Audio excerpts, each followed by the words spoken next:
What's up, y'all? Kofi Kingston here, and I would love to have a drink with Wrestling on the Rocks, depending on what that drink is, preferably non-alcoholic, you know? How's it going? The Celtic Warriors, James. Soda. I would love to have a drink with Wrestling on the Rocks. Maple syrup.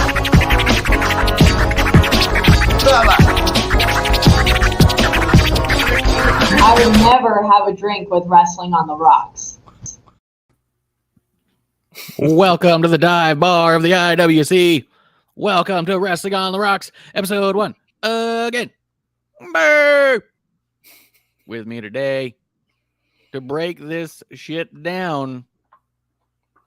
Oh shit, here we go. It's Bishop. What's up, dude? What's up, Muppet? What's up, Muppet, man? Yeah, dude.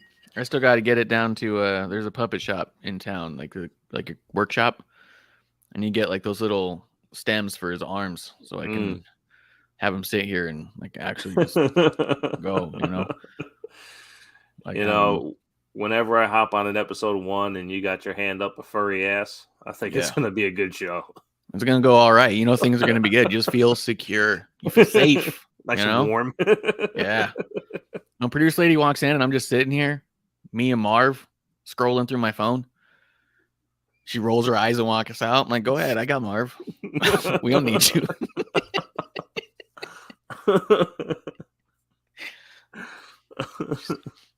She's supposed to be working. I think she's eavesdropping. I hope Marv didn't hear her scream at him.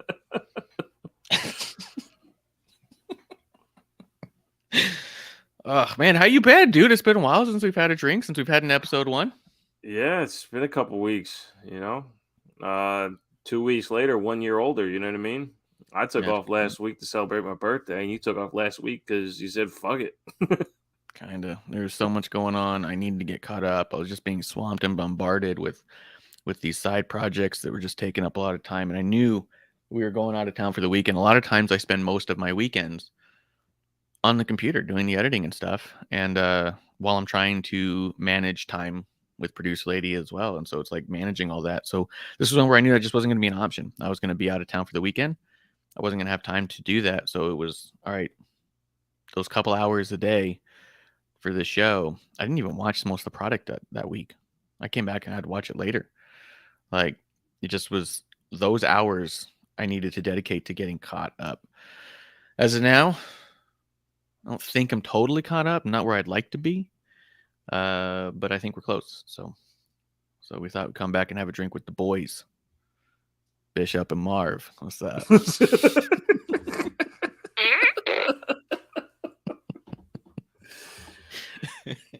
No, man, I'm happy to be back. You know, basically what you were just saying there is that, you know, there comes a time when you got to prioritize and, you know, making sure that you're not in the wrong turn of phrase, serving too many masters. You know, you have to know where to dedicate your time properly. So taking a little time for yourself, reorganize, restructure, get the brainwave lengths, you know, kind of moving in the right direction, you know, free up the cloudiness and, you know, kick ass.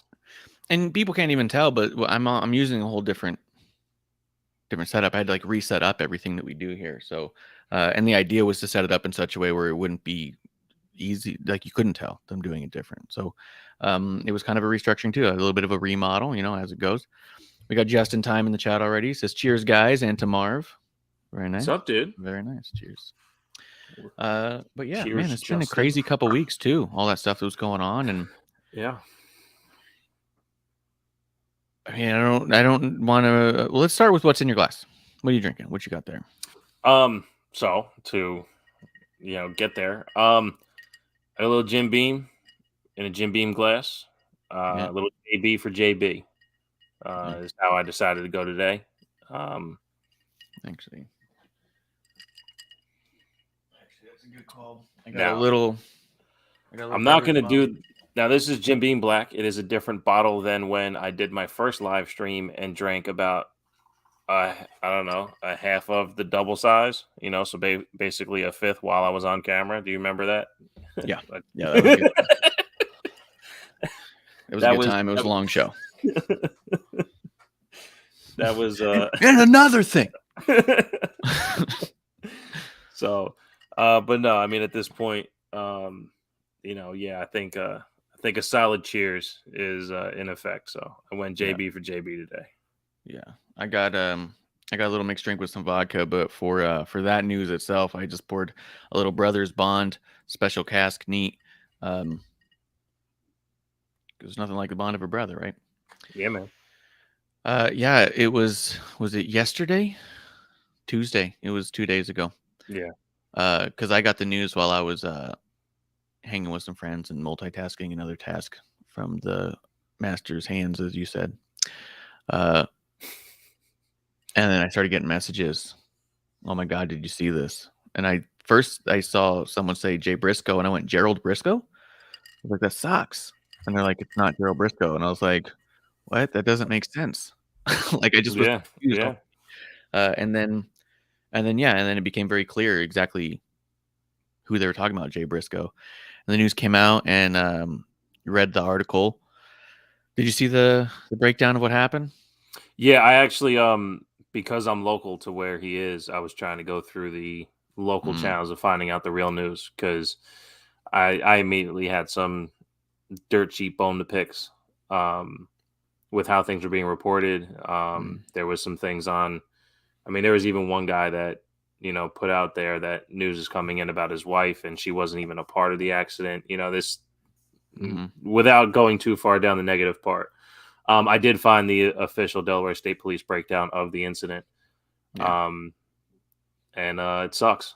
It sucks. He was driving his children to wherever it may be, and a car came into his lane. It was on the way back from like a cheerleading thing for the girls. Yeah. He was just driving them back, and then a car coming the other way swerved over, and that was that. Sucks, dude. It sucks to I mean, it happened in front of his kids. Yeah. It sucks that it happened because of what he's doing stuff with his family. And the report too, I guess, because I didn't look into it further. I don't like to get there, but somebody took a supposed screenshot of his wife's Instagram saying that one child is okay and fighting for health, and the other one is not okay and fighting for the ability to feel their legs again. Critical condition, I read. Yeah, it's a very, very fucked up situation. As far as the details, that's all I read, and that's all I care to read. It's such a tragic circumstance that. I mean, look, last Wednesday I turned 38. Yesterday his brother turned 38. He was 38. Like this is. I'm 38 now. It's not easy, man. Like, yeah. What are you supposed to do? You know, what are you fucking kids, man? Like yesterday we were kids, and today we're on here acting like kids. Yeah, and it's I opened a show with a puppet. Yeah, yeah. Like what the fuck? What the fuck? You know, and we're idiots with microphones and laptops, and the IWC is the worst place in the fucking world, and everyone has an opinion of who Jay Briscoe was, and nobody fucking knew him. And then you see how everybody who fucking knew him fucking loved the guy. Yeah. And we've all said stupid shit. Again, all of us being 38. What did we say fucking 25 years ago as children growing up in this world in a not so socially conscious environment? That this guy was blacklisted supposedly for homophobic tweets so long ago that he's apologized. And Effie was even one who came out and said he was the sweetest person to him. You know, and of course you don't treat everyone like you treat one, but at the end of the day, this guy was a fucking human. And that video of him cheerleading with his daughter is just like, that's who he was. Yeah. No matter what. He wasn't a deathmatch wrestler or one of the best tag team wrestlers of all time. That's who he fucking was. He was the dad willing to be silly enough with his daughter because his ego is as big as his daughter's smile, man. That's who he was as a person. I didn't fucking know him. And it was funny because when I found out they were from Laurel, I was like, man, we played them in preseason basketball my senior year. Like, there's a chance I played basketball against the Briscoes. Like, that's fucking cool. Like, but you probably did.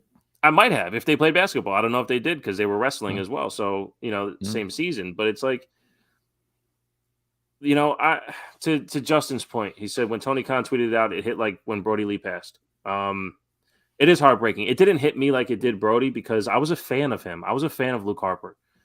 And I didn't see the Briscoes much. And it's just because I didn't go out of my way to do it. And I should have because they were special, especially to the wrestling community. Yeah.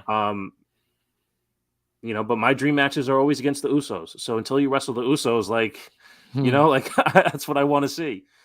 But yeah, it's a shame. And it sucks. It sucks because the community. I mean, another thing, again, being local, I saw that the school district, before we found out on Twitter from this, the school district canceled school for the next day and said to keep the Pugh family in your thoughts and prayers. They were beloved by the community that they lived in their entire life, the community they were raising their children in, you know, and for all intents and purposes, I don't care what anybody wants to say to me. We lost a beautiful person on this earth, and it sucks. Yeah. I also feel like as much as people want to say, oh, he's an amazing wrestler, best tag team, and that's all true. But like to your point, he was an amazing person who showed growth. He was a perfect example of human growth and change. And that's not easy to continue to be better every day, especially when you're a public figure that in the face of it, people are refusing to believe you. They're refusing to allow you to be better than you were yesterday. To them, you're only what you were in your worst moments. And to be able to stand up every day and say, I'm better now and will continue to be so and not fall back. He did a tweet a long time ago, more or less, I've seen it. It wasn't inflammatory. It was more of opinion kind of thing. I don't know how it even came up. It sounded like question and answer. It was so direct. I do not support same-sex marriage, he says. But he pulled back on that. He's like, you know what? That's just how I was raised in my church. It's what I believed growing up. And he goes, I see things different now. Like he changed. He wanted to be better. He said he wasn't going to teach his kids that same mentality. He didn't want it to go on. He knew that if it was in his head, it was in his head and his ability to not allow it out to his kids' heads. He wanted to raise his kids better than himself.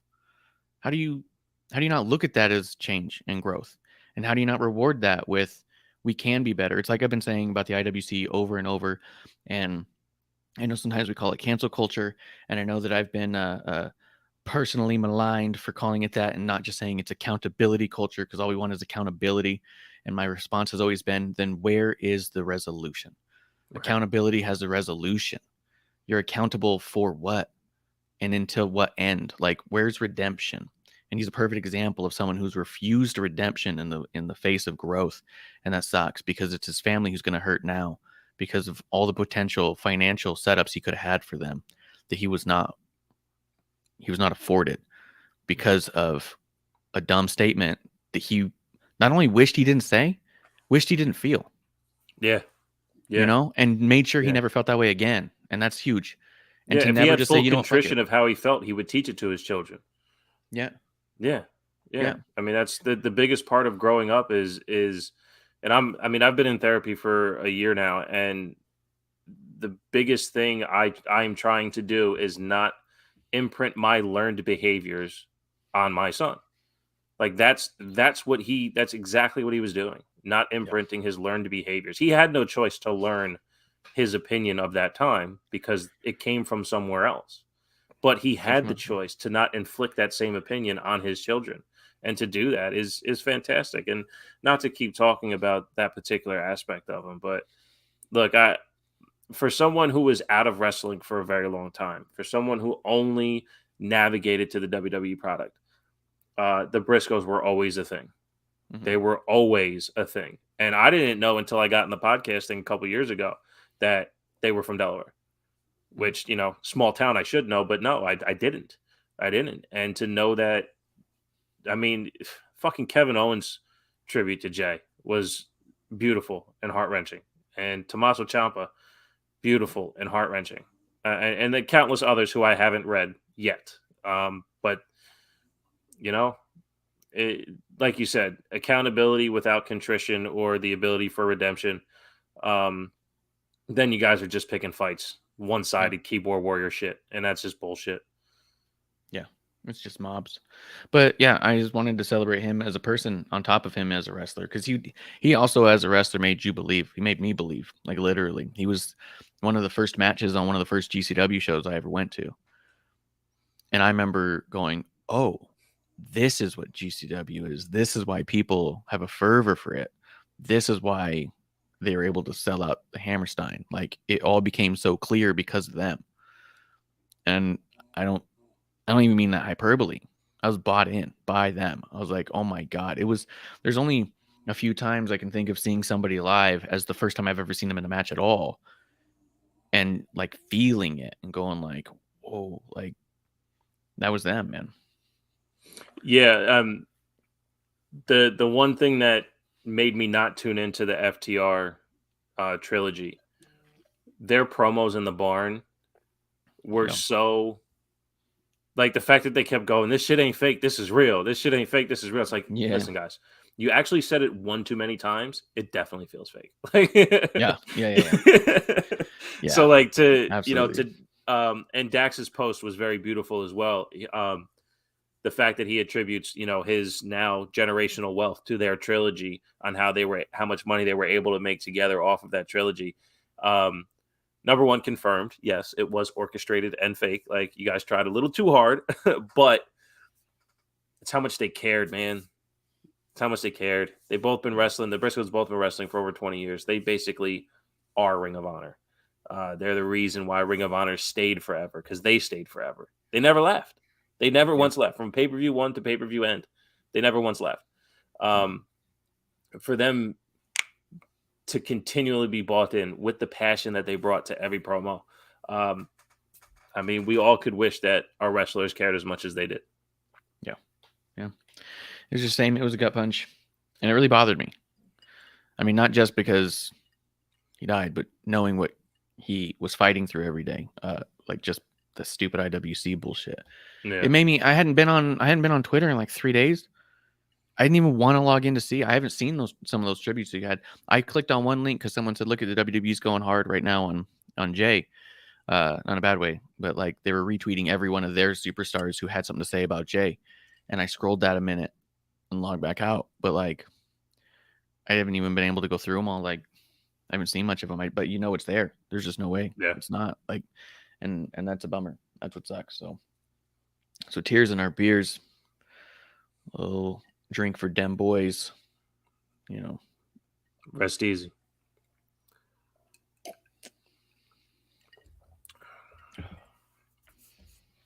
Yeah. I don't know. I don't even know what his brother's going to look like on his own, or if he wants to. Yeah, I thought about that too. And of course that's just being disconnected from the emotionality of it. I experienced my own little emotions when it came to it, and then I did think about those things. His brother was such a big part of the emphaticness behind their duo that but he wasn't the A. Jay was the A, and Mark bringing up the B to hammer it home. Does he have that desire? Right. What's that even going to feel like for him? Because he always chased his brother. Yeah, and they had their rivalry back and forth too. That was sick. Ended in the chicken coop. It was just. I wonder what's going on, and I don't mean like from like the super Mark wrestling fan standpoint of like, oh, are we going to see more matches? It's just I know what happened to me when I lost someone like a brother who worked in the same industry as me. We didn't even work together, and I know what that made me feel like going back to work, and why I don't work there now. I don't even work in that field because I always felt like that we were supposed to end up in the same company together. We always talked about it. We always applied to places. We were going to run a department together. Like that was it. We grew up together doing this stuff, and now we were both doing it. And when I lost him, I was like, what's the goal now? If the end goal was for us to be on top, so I just wonder what's next for him, and whatever it is, I'm sure he'll make the right choice. So, yeah. And that's the only way to put it. I mean, it's the wrong words, but like it's a him problem, it's his cross to bear. And to be honest, I think Mark knows that everyone's going to support it, no matter what it is. No matter what it is, he'll be welcomed with open arms, and he will be allowed to ride off with open arms for sure. Yeah. I mean, it's the tragedy is still underway. I mean, God forbid, with his children, anything happens. Like the fight for that family is so much bigger than even what we're talking about right now. That But those thoughts definitely crossed my mind. And I wanted, I'm already happy with the honoring that's been happening. And furthermore, it's gonna continue to come, the honoring of this man, and rightfully so. Yeah, rightfully so. Let's see. There was other news that we talked about before we went on. I know we talked a little bit about Mercedes promo that was spotty's long. A decent way of putting it. Yeah. But was there anything else news-wise? Honestly, and again, rest easy, Jay. The news of his passing has kind of just put a blanket over the landscape of what's been happening. That even if there was, I mean, what what we could talk about, because you want to talk about it for a minute, and this feeds in to his family legacy. You were watching the Young Rock this past week. So wrestling brings families together in multiple ways. This might be another way. Yeah, the last episode of Young Rock, they had my favorite singles ladder match of all time explained. The Rock explained, him and Hunter at SummerSlam '98. And I've always loved that ladder match because it was really the beginning of Rock superstardom, and also an actual wrestling like first plateau for Triple H, where that character got to be now a centerpiece by himself as the A side of these feuds. So IC title goes to Triple H, Rock moves on to the next level, but also now is, his full character. But the match itself was always about their particular battle. And it's kind of the last ladder match with like 2 ladders, and that's it. Every other match after that has 150 fucking ladders. And it told a great story. So when The Rock was telling the story, and we watched Young Rock as a family because, it's The Rock. It brings families together. But my son was watching, and I go, Bud, that match right there is one of my favorite matches. So as soon as Young Rock goes off, and we watch it on Peacock, I just click. I go to SummerSlam. I go, check this out. and he sees The Rock's entrance for the first time because we never really watched Rock matches together. It's just awesome. So, and as we're watching the match, he starts to see like where the reenactments are happening in the match, and he's getting excited.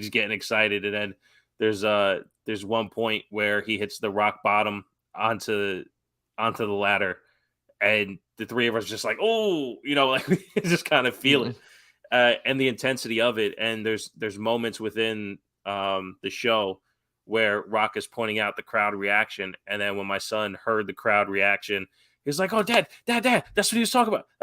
Listen to him. I said, "That's what wrestling does, man. It gets you to just feel it, and it's self-explanatory. As you watch it happening, it delivers the emotion to you. And then once the match was over, I said, "Do you want to see another really cool Rock match?" He goes, "Yeah." So I put on Austin Rock at 19. Yeah. And that was fucking awesome. It's always, I love watching that match. Dude, my brother asked me once, his wife said that she would watch a wrestling match. And he goes, "What's the match I should put on for her?" And I was all like, Austin Rock 17 or 19. If I had to venture a guess for her to get a real good understanding of what it could be, Right. what it looks like at its best, where you're not just getting, because like, look, a lot of people might say Hogan Rock. It's not the same match as Austin Rock. Like, and Hogan it's too Rock, slow for a non-believer. Yeah. And you're kind of having to fill a lot of gaps. Yeah. Austin Rock, they're both two dudes on top doing top guy stuff. Like it was great. So yeah, I agree. That's a good pick. Yeah. Well, dude, let's get caught up a little bit. Okay. I've been gone for a bit. It's been episode 1 for a little while. Figure just getting started. Might as well start slow. See what's going on. If there's anything I'm missing or you wanted to get into, just. Well, you mentioned a little bit that that shitty Mercedes promo, or Banks Monè or whatever Monè she's calling herself. She called herself Banks Monè way more than Mercedes Monè. Absolutely. And all she needs to do now is call herself Sasha Monè, and we got the trifecta. Yeah. Look, New Japan put it on their YouTube, this promo. It is cutted and edited and twisted and turned and all this shit. And there's so many speaking errors that this is your opportunity to plant your flag. And that's what the promo sounded like it was supposed to be. Yeah. Is Mercedes planting her flag. And I listened to it, and we came on here talking about it. I think it might have been on episode 1. Like, what does this look like for her? What does this ceiling look like? What does the potential look like for her? Yeah. And I said, you got to get us to care. Like, show us why we should care. You have the opportunity to, this shit's in your hand. Do whatever you want to do. And I saw this promo and I go, okay, I'm good. Like, it doesn't hit. She has the opportunity to punch you in the face. And for the speaking errors that she had, and you have editing, and it wasn't live in the fucking ring, like, just do it over. Get it clean. Make it the best it can ever be, and just go fucking undeniable. And it just wasn't that. No, and there was too many. If you flub a word here and there once, maybe twice, I go, well, yeah, I mean, especially if you're live in the ring. Yeah, it's live. What are you going to do? You flubbed. But when it's a pre-tape, you miss words. What? Grammar. What? Context. What? Start repeating yourself in a vague way, like trying to figure out your rambling. Like, I was like, scrap this 5-minute promo, sit down, cut a tight 3-minute that you know what you're going to say, and make us go, damn right, that's our Sasha Banks, Right. But there was just too many. The first one I heard, I was like, oh, that's a weird, all right, whatever. And then she does another mistake that's completely grammatically incorrect and not even correct noun. And I was like, oh, what? Okay. And then she just does another, and then another. And I was like, someone stop the tape. Just say, hey, we're going to have to redo this. I can't have you sounding like that. You're going up against my top star. You know what I mean? No, absolutely. And I'm even thinking to myself, I can't remember what wrestler it was, but there's been several wrestlers who have done their own vignettes and sent them in. Yeah. Like, sit down, iPhone this shit. Be an idiot with a laptop and a microphone and make this the best fucking promo you can. No, I'm not perfect at my job, but like, this is, I'll say it this way. Maybe I can say this in a better light. What Mercedes is doing right now has the chance to be the biggest thing in women's wrestling history. Mm-hmm. She literally can do what Cody did for the women, in which prove that you don't need the machine. You can use yourself, and you can sell yourself to the audience in every locker room you step into as a viable asset in the wrestling world. She has that opportunity. Yeah. And at first step, she fumbled. Yeah. And then her She's second step. And on the Because she fumbled on the debut too. Her promo there was a little weak, and her move wasn't done right. And then here's her, and then she does the afterwards conference where they're asking the questions. She fumbled there too. No one wanted to ask her any questions. She comes out and does a pre-tape one. She's fumbled there too. It's like, you've got to slow down, regroup, and get this done right, because like you said, this is big and we believe in you. Yes, that's the other thing. We want, and this is why I got blocked by someone on Twitter for making the comment. We want you to be the GOAT. We want you to be the best of all time. I'm no one to me will ever be better than Becky. Like I said, she's the GOAT that climbs the Mount Rushmore, right? She's sitting on top of it. Yeah, she's a mountain goat for sure. But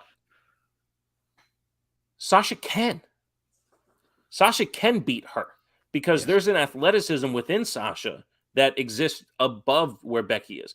But Becky is so psychologically sound with her wrestling moves and her promos that this is Sasha's playground now. Go out there and do it. Mercedes, I apologize. This is Mercedes' playground. She literally gets to do whatever she wants without any constraints whatsoever. If she walks into New Japan and says, I want to do this promo, I want to do it this way, I don't need any feedback. Okay, here you go. Yep. Or, nah, I don't want to, because she hasn't done anything in almost a year. It's right there. It's right there. Yeah. And especially for somebody who's trying to entice Hollywood. Right. You know what I mean? From a second standpoint, you're trying to like tell Star Wars you should be back on there. You're trying to tell Marvel you should have a place there. And they're seeing you fumble like this and not even do a recut. Like, that was your audition tape. You send in an audition tape, what are you going to do? And again, I meant to say it before too. She's more than allowed to make mistakes. Yes. She can botch a move during a wrestling match. She can flub lines in promos. When you have the opportunity of pre-tape, there is no excuse. Yes. When you're caught up live at Wrestle Kingdom and afterwards in the moment because you have the jitters, because you're generally excited, completely understand. No worries. Full on pass. Yeah. If you have a pre-tape match and you don't reshoot, if you have a pre-tape promo and you don't reshoot, that's a you problem. That is fully on you. And there is no excuse, especially for how many years in the business she is. I'm sorry. Yeah. I can't give that part a pass. Yeah. That was the thing that was weirdest to me, was that was the one time where it's all like, this is the one thing that should have been perfect. And the video has obvious cuts. Yeah. So you did some editing, but not. Yeah. What did they cut out? Yeah. Yeah. Can you imagine to send in like a 20-minute promo and like, this is as tight as it gets? Dude, and that promo is on the map globally. Yeah. On a global. It's been globally pit. It's been pitted on the map. It's been pitted globally on the map globally. On the global map. But dude, I want her to do so well. I was really trying to go to see her in San Jose. It's not going to happen, but I was really trying to, and I want this to work because this could be huge. But like massive. Here's the thing too. IWC, we're not we don't understand contracts, and we have terrible wrestling takes. Yep. So combined, like, we're really not good at any of this stuff. No idea. But let's talk about pay scale, right? Like, John Cena can literally make $10 million a year in WWE based on men being a bigger draw than women and merchandise sales. It's just facts of how that business works. That's all. Yeah. Yeah.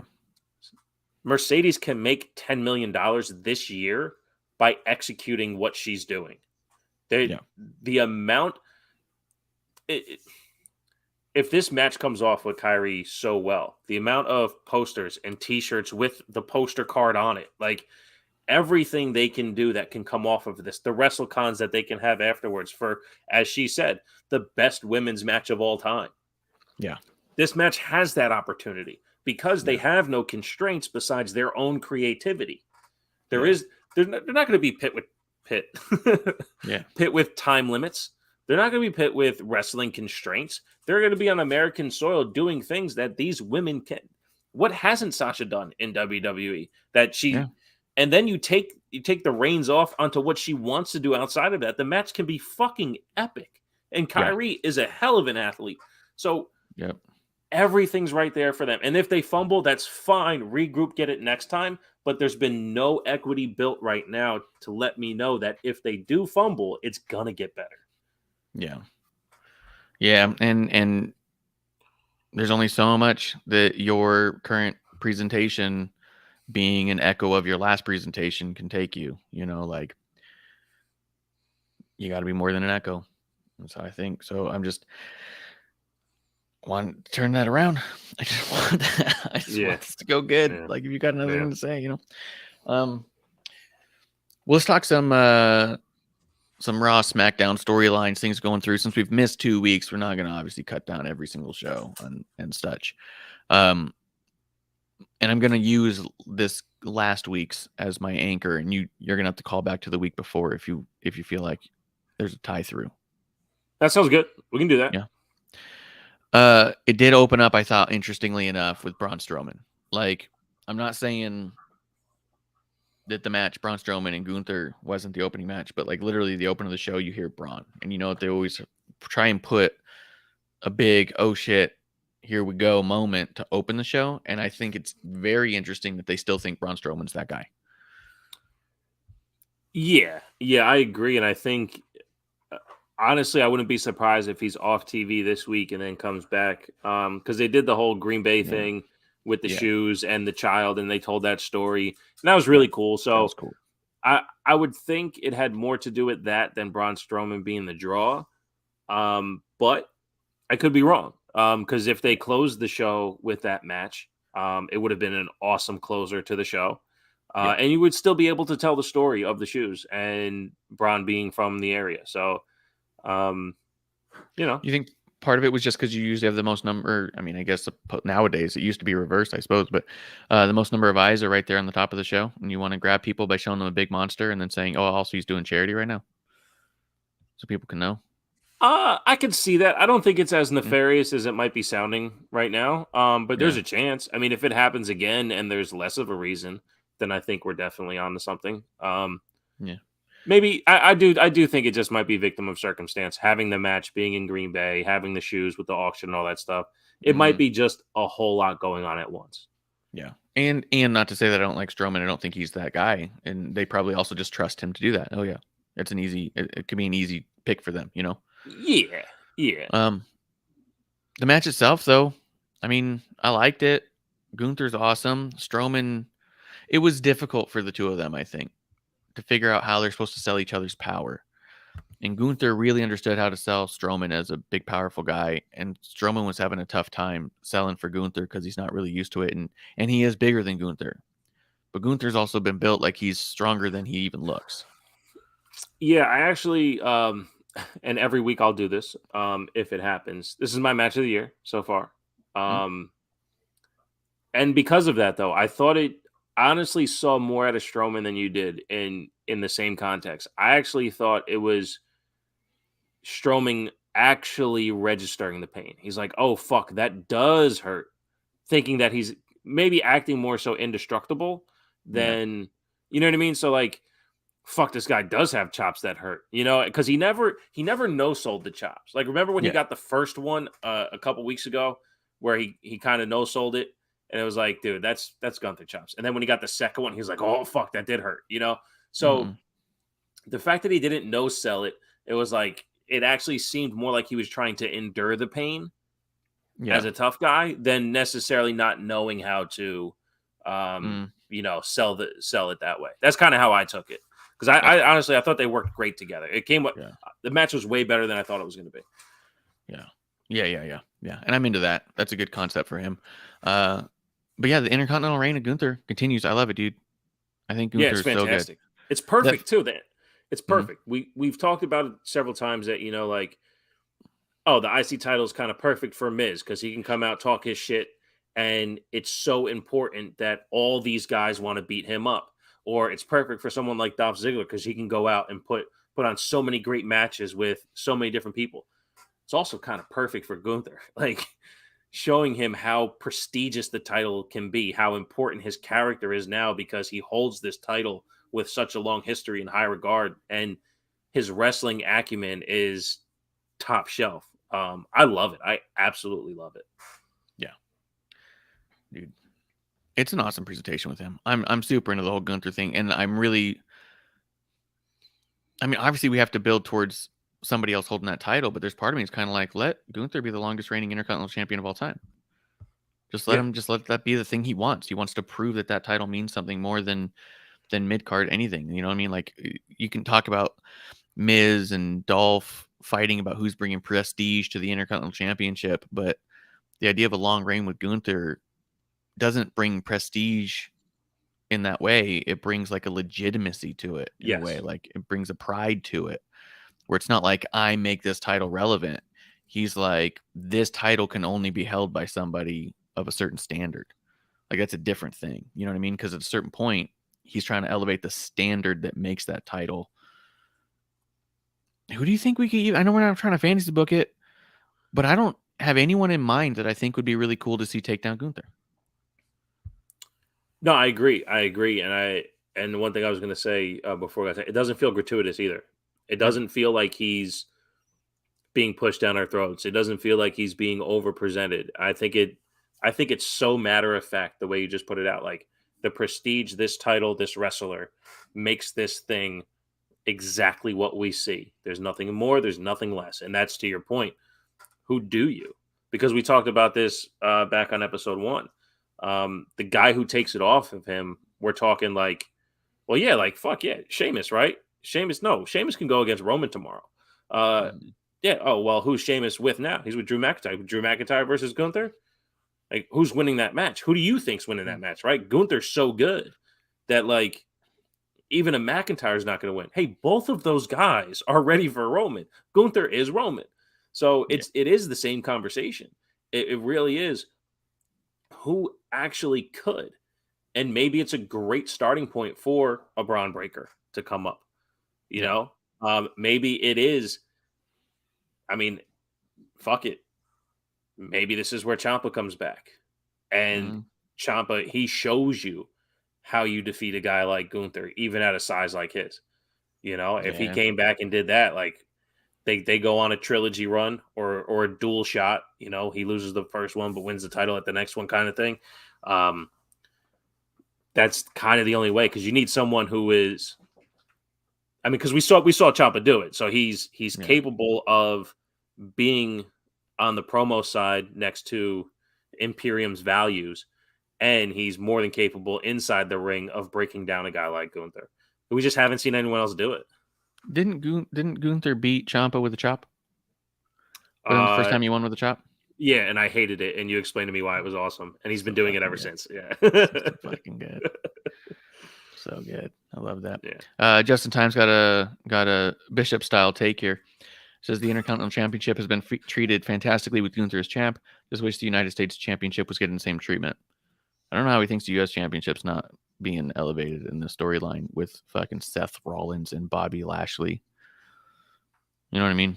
Like their story revolves around them. I mean, the champion happens to be Theory, but it's not like Theory's a nobody schlub. Like he's holding his own against those guys. Like, he's getting elevated. You know. Well, that's the thing. So I get Justin's point, right? Because you know we speak the same language. Terrible. Yeah. Yeah. It's the fact that the honor isn't there. But to Justin's point, what he's missing is that the circularity around the U.S. title has prestige. It's the U.S. without the U.S. title, and this is a take that I got completely wrong a month ago, because we thought, or when I came on here, we said, well, what if Bobby and Seth were going after the U.S. title and Theory and Dolph were going after number one contendership or whatever it was, that it felt like Theory having the title was doing less for him. Since that moment, since the triple threat, Theory has been able to put the U.S. title in front and grow his character behind it. He's becoming more than worthy to hold this title based on how confident he's become in his character and who he is. And he's another one, like Gunther said on SmackDown. If I want to, I go in the Rumble and I'm going to win and main event WrestleMania. Theory's not quite there, but you can see how his character is building to that moment where his confidence is going to go beyond the U.S. title. Yeah. Yeah. But it doesn't happen without the U.S. title. That's true. Let's see. The Rey Mysterio thing happened here. I like Rey, dude. I know people give him a hard time for his talking. I don't think he talks that bad. I think he's fine. Like, yeah, he's not like cutting hard times, Dusty Rhodes promos and shit, but I believe what he's saying, the way he says it. I think it's good. He does a good job. He delivers the thing, and that's that. Like, I don't know what people want from him. Well, he over accentuates his emotions. And my son. You don't know anybody like that? Here in the Southwest, I know a lot of people like that. It's a lot. It's definitely a lot. But I get it. My only problem was Karrion Kross. What's wrong with Karrion Kross? Came out here and kicked the shit out of him. My problem was the failed card. The tarot card didn't light on fire, and they fucked up the spot. Nice. Did you see that? I didn't pay attention to it. Like, I saw them pull the card out, but I didn't realize it was supposed to get on fire. If you watch the shot, she's holding the card, and you can see her thumb. And coming up from her thumb is like a little black straw. And as they're zooming in on it, you see like one spark fly up and disappear. Nice. And you go, and then like she's just holding it. And then like she kind of starts like looking back and forth like, that's funny. Fuck. And then they just put it down. And they go, well, put the card down. It was supposed to be an ominous thing where they're choking him out, and then the tarot card sets on fire. Here's your fate, all that shit. But instead it was, I'm holding my card. A little spark came from nothing. It was funny. Yeah. I was like, ooh, that's rough. I'm completely over Karrion Kross. People wanted to complain about the gladiator gear before he got let go. And then when he came back with the hair and he still had the same character, time is up, TikTok, all that stuff. It just doesn't make sense. Doesn't make sense. It never made sense to me in NXT, but it played well because it was a big guy in a small arena. It played better because all that smoke can fill the entire arena. But when the smoke's building the stage and it's going up and it's not coming to the ring and he's not going through the way they were before, like it's just the presentation's off and he's wearing a leather jacket and he's got his hair slicked back and next thing you know, he's going to be singing Grease Lightning. Like, it's just not a thing, man. Like, Karrion Kross is okay in the ring. I hate his fucking elbow. It's one of the dumbest fucking moves ever. I just, because Seth Rollins does it as a transition. It's not. It doesn't play. I don't know. Something's got to change. But he does nothing for me. And if you're going to tell me this is like Drew McIntyre swinging a sword, right? He's going to come out 6'4" and then come out and play with Rey Mysterio who's 5 foot. Okay, you fucking bully. Like, well, for one, he's supposed to be a bully, and Drew McIntyre is not supposed to be a bully. For two, it's clear and evident to everyone listening, both of them. You're jealous of his hair, dude. Super jealous of his hair. You hate him because you're bald, and he's got glorious L'Oreal sponsored hair, probably insured like J-Lo's butt. So, two things. Number one, he used to shave his head on purpose. Yeah. Because one, he's an asshole, or A, he's an asshole, and B, he wanted to be like me. Two, I spent serious money trying to laser hair my head because I don't want hair anymore. So I am not jealous of any strands of hair. Super jealous because he was also shaving his head because his thought was, what kind of psychopath would shave his head when accepted for if he only cared about killing? Like, that was the idea of the Killer Cross being bald, was that he couldn't be bothered with hair because he's a psychopath. So only a psychopath would purposefully get rid of all of their hair. I'll own it. Let's go. All right, cool. Fucking stab people in the neck if I need to. Justin says Cross needs some intensity because his offense looks really weak most of the time. I wonder, this is a pretty common thing though. We've talked about it before, episode 1. People coming from NXT with all the other guys that would break their jaws. Remember that just slew of injuries over and over again with all these top guys, and we loved those matches. O'Reilly and Finn and all that, yeah. Riley, Finn, Cross. I mean, even Adam Cole was having some of them. As much as I don't like him, he was in hard-hitting matches at the time. And then they come to the main roster, and everything looks soft. And I wonder if it has a little bit to do with you're playing with different people who maybe don't want the same thing. You know what I mean? Like, O'Reilly's going to let you break his jaw for the sake of the match. Tell that to the Samoans. You know what I mean? Tell that to the Bloodline. They don't seem like they're putting opponents in danger nor looking weak. You know, Solo looks fucking amazing. You mean the 20-year-old veterans in the ring with people who are trying to come on the come up because they were already on top? Solo, you're talking about a dude trying to come on top. No, I was actually, well, I don't care where the dude is when he comes, but top. Solo is like 5 years old and fucking amazing. Like, he's my male wrestler of the year right now. Yeah. And he came in on top. And he started training when he was like 2. That's not Karrion Kross's fault that he's not Samoan. Get better. So why are you saying better? The problem? I'm saying he has to fight his way up the card. The Bloodline is on top of the card, and people are trying to get to them. So if they're going to punch you in the mouth, you just say, okay, I'm going to take a punch. Kross has to get Rey Mysterio to go back after the match and say, he's good, he's safe. You know what I mean? And not just Kross, but all these other guys. A lot of people end up with these real soft matches when they first come in because I think they're worried about upsetting the veteran talent, about being the one that Dolph goes back to Gorilla and says, dude wouldn't lay off me. Like, he's not listening. He's not coachable. Like, they don't want that kind of thing. So they're trying to like take it easy and work their way back up. Or like, it happens so many times from NXT to the main roster. He might be a victim of that too. I don't know. And I'm not saying that Ray's the problem at all, but you know, obviously, but it could just be his own mentality. I have to do this because I don't want that to happen versus Ray saying, hey, take it easy on me, you know? No, I mean, I can see that, you know, but even, what would they have? A fucking bull rope match or some shit? The strap match that I purposely walked around the arena for so I didn't have to watch that load of shit. Because even that match, they had a strap match, him and McIntyre. That's the one where you're supposed to prove yourself, right? I mean, when I watched that back on Peacock, I go, okay. Like, I don't know. I got a Cross thing, I guess. I don't know. But I also got a McIntyre thing where I don't think either one of them are worth that, you know? Yeah. Yeah. Let's see. Backstage, Liv Morgan slapped Raquel Rodriguez in the face. What do you think about the Liv Morgan thing? I'm starting to hear scuttlebutt. Yeah, I mean, so what happened? The week before, she declared for number 1 in the Rumble. She wants to go in and whip everyone's ass. I think what Liv is doing is worth Liv doing. Yeah. And us as fans should probably just stop. Because leading up to the title, Liv could do no wrong, right? And then, especially when she got Money in the Bank, right? Liv in the Bank was supposed to be something a year ago. She got it this year. We all fucking love it. She wins the title.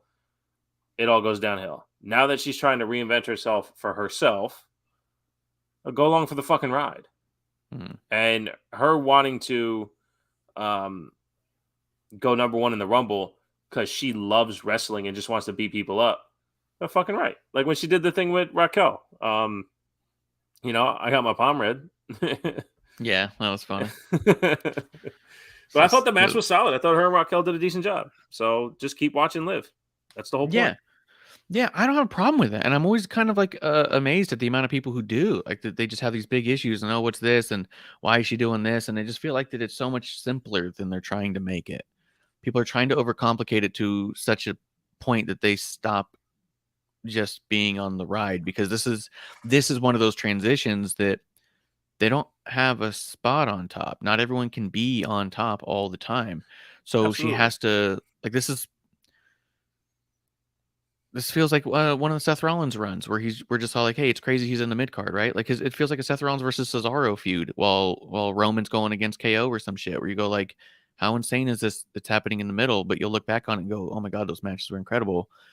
this is a transition for Liv that's going to take some time to make sure that she's A, not forgotten, 2, characters completely fleshed out, and 3, ready when they're ready for her.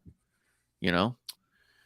Yeah, and that's the thing. And that also, as fans, Liv isn't ours anymore.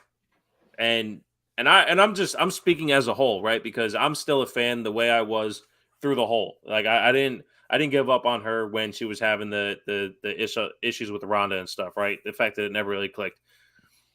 But most of the fans did. The fact that they rebelled so much at her title reign, sorry guys, that's you giving her back. She's now going to do whatever the fuck she wants to do, and it doesn't matter to you anymore. Go fuck yourself. Like, listen to it, feel it, watch it, all that shit, go for it, but you no longer have a right to an opinion, because when you got what you wanted, you gave it back. And the fact that you gave it back without supporting her in a way to where she can come out of the Ronda feud bigger and better, she now has to reinvent it to a way that needs to catch on. To Justin's point, how she's inconsistent by being crazy one week and then, regular Live afterwards. Like, and then back to crazy. I haven't seen that once. Well, I haven't seen her not be crazy since Extreme Rules. Now, what level of crazy is going to be determined by that moment? It's but I slowed haven't down seen a bit one during thing. the holidays, but it's never not like masochistic. Like she wants to get beat up, Yeah. Like, yeah, there's different levels of it. You can't just have the same exact thing every time. She's adding layers to the character. Like, I didn't for one second think like, oh, she's back to the old Liv. You go, oh, she's like trying to be good for a minute. You know what I mean? But can't. You know what I mean? Like, I never once I thought it was agree. inconsistent.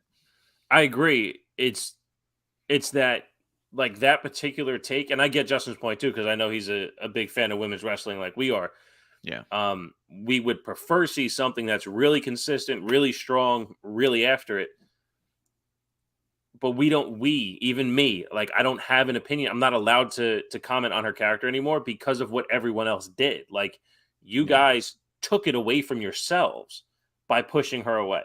Who she was when she won the title is who we wanted her to be. That's who we wanted. We wanted Liv from Jersey to get the title to be our champion, and she was. And then you all go, nah. It's like, that's on you now. So now Liv's going to do whatever she needs to do. Yeah. So now we get crazy Liv. Like Nikki Ash. Nikki finally wins the title as ASH. And then what? 2 weeks later, the fans are just like, all right, well, it's just Nikki with the title. Like, that wasn't fair to her. No.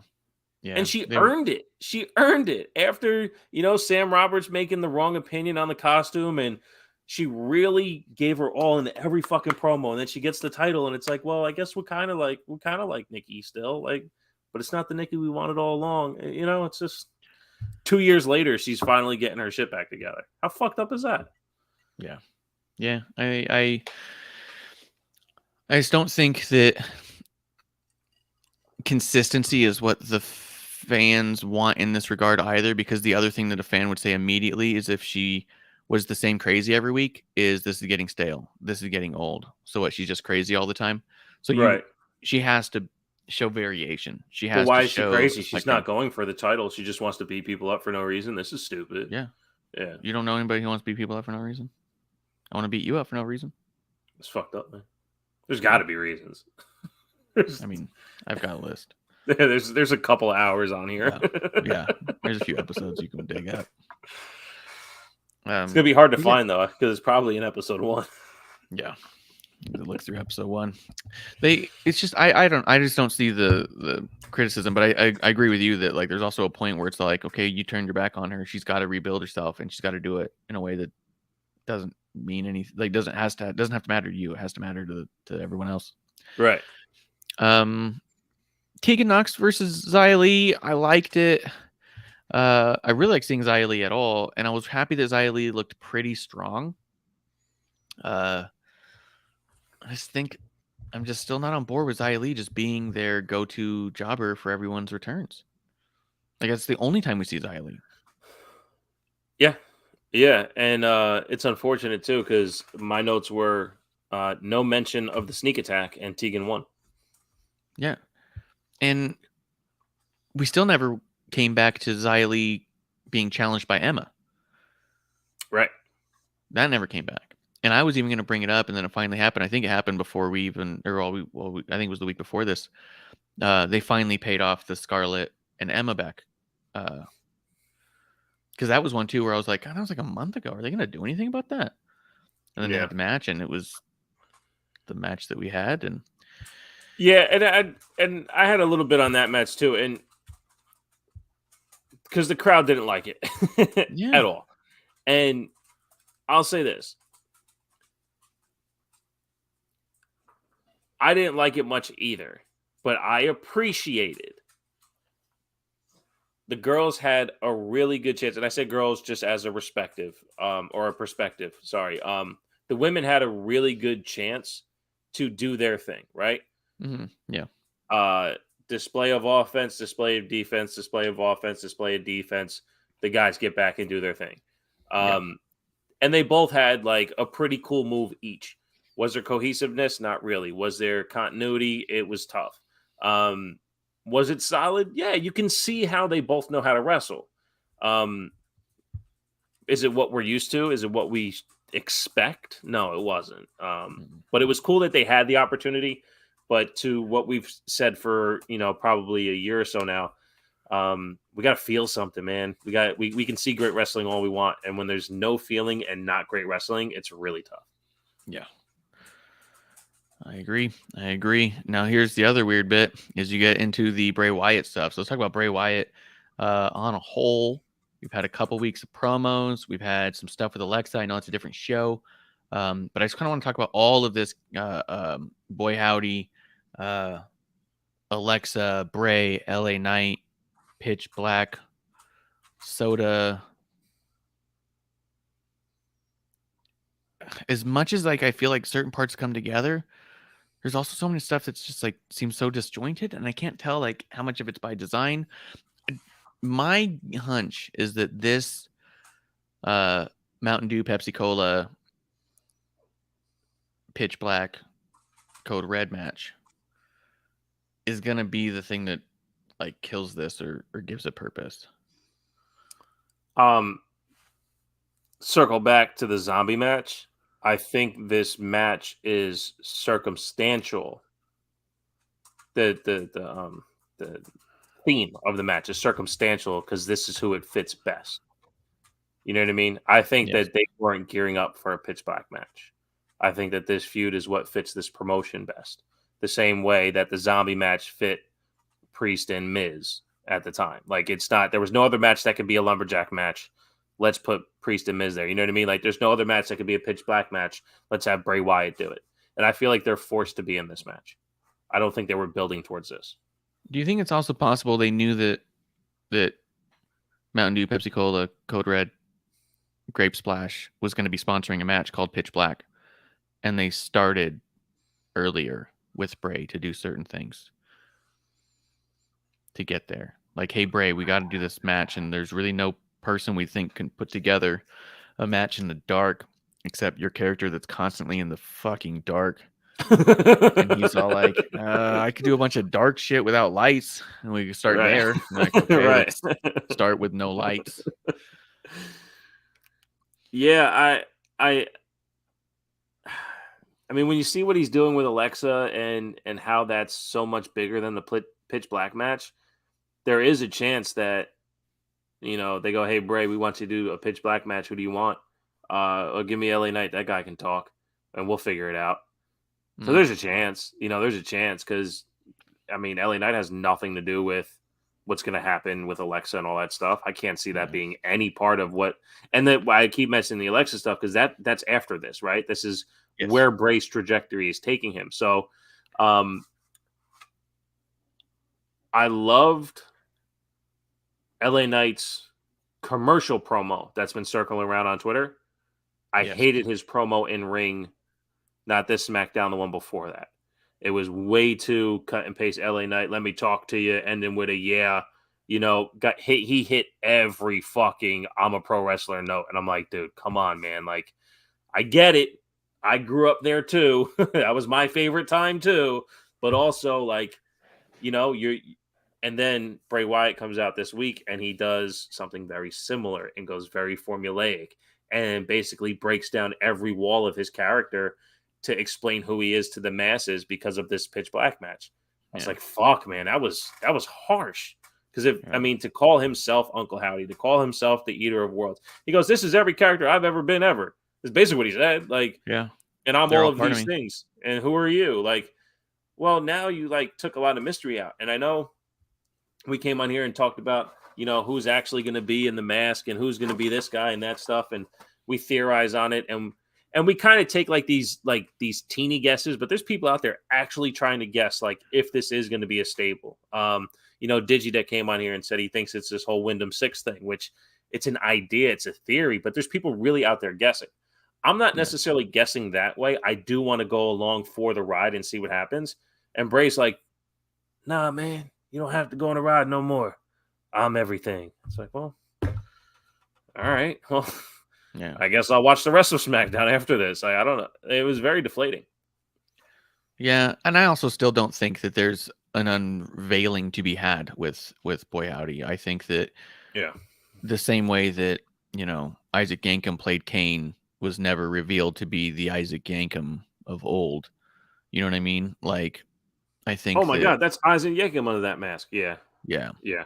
I think that yes, absolutely, it's Bo Dallas. There's no doubt in my mind that's not Bo Dallas doing that stuff. But there's also no doubt in my mind that it's nothing to do with Bo Dallas. Right. It's Boy Howdy. This is the character Boy Howdy. And it just so happens that they didn't want to hire somebody else. That's the guy they wanted to hire to do it. Like, that's it. You know what I mean? Like, people keep talking about it's going to be an unveiling. Look, it's going to be him. Look, it's going to be him. No. We know it's him. But it doesn't matter that it's him. Like, if that's what you're trying to dig up. Like the original guys at the Extreme Rules. Who's in that? Who's in that? There was part of me. It's like, yeah, it'd be kind of cool to know who dressed up as what. That'd be cool. Yeah, one looked Grayson Waller. The other one looked like Joe Gacy. Yeah. Yeah, but at no point was it all like, well, they're gonna play those, and then that's gonna be unveiled lately. Right. No, that was a body that fit the costume. That was definitely Grayson Waller in the Buzzard. Yeah. Look just like him. And he wears those shirts all the time. Yeah, it's the shirt. It has to be. And then they're going to unveil that it's him the whole time. Right. And he's going to go back and forth. He's going to be Waller and a Buzzard. And he's going to wrestle sometimes as a bird. Sometimes. In a cage match. A bird cage match. He's going to do the Mrs. Doubtfire thing and then all suddenly show up on NXT wearing a Buzzard hat but no shirt and his basketball shorts. It's like, wait, man. Oh, fuck. I guess I'm both. Yeah. But yeah, that's not what's going on. So it is weird to me that that's like a section of the IWC is this hunt to figure out who's really Boy Howdy boy. And I'm like, it's fucking doesn't matter. Yeah, doesn't matter. It's Bo Dallas. That's it, and that's fine because it's not Bo Dallas. Howdy boy, Bo leaves. Fucking stupid. I don't know. I'm into it. I can't get enough Bray and LA Knight on TV in general, but yeah, there's stuff about this that's a little something. And what do you think about the Alexa stuff? I love it. My issue, I love the new look of Howdy Boy. We've talked about that. Yeah. And I love that they're functional. Yeah. The last thing was such a weird fucking just a walking fleshlight. But this one, wrong with that? Yeah. But this one, never like, walked into a fleshlight. Yeah, you're just not hanging out in there. Take your time, bro. Sorry. But yeah, it's like him just standing there with all the production behind him every time in these other different places, like I'm into the sort of supernatural stuff to a degree. It doesn't bother me most of the time, but there are times like when she fought off with Bianca into the crowd. Yeah. And then he happened to appear right in that one walkway with the light behind him and the fog rolling and the camera catches him and he's doing the hand and the camera keeps moving trying to keep him there, but he's also not doing anything. Right. She doesn't look at him. You know what I mean? Like, we all see him and he's lit up by a spotlight. Yeah. And you're not looking at him.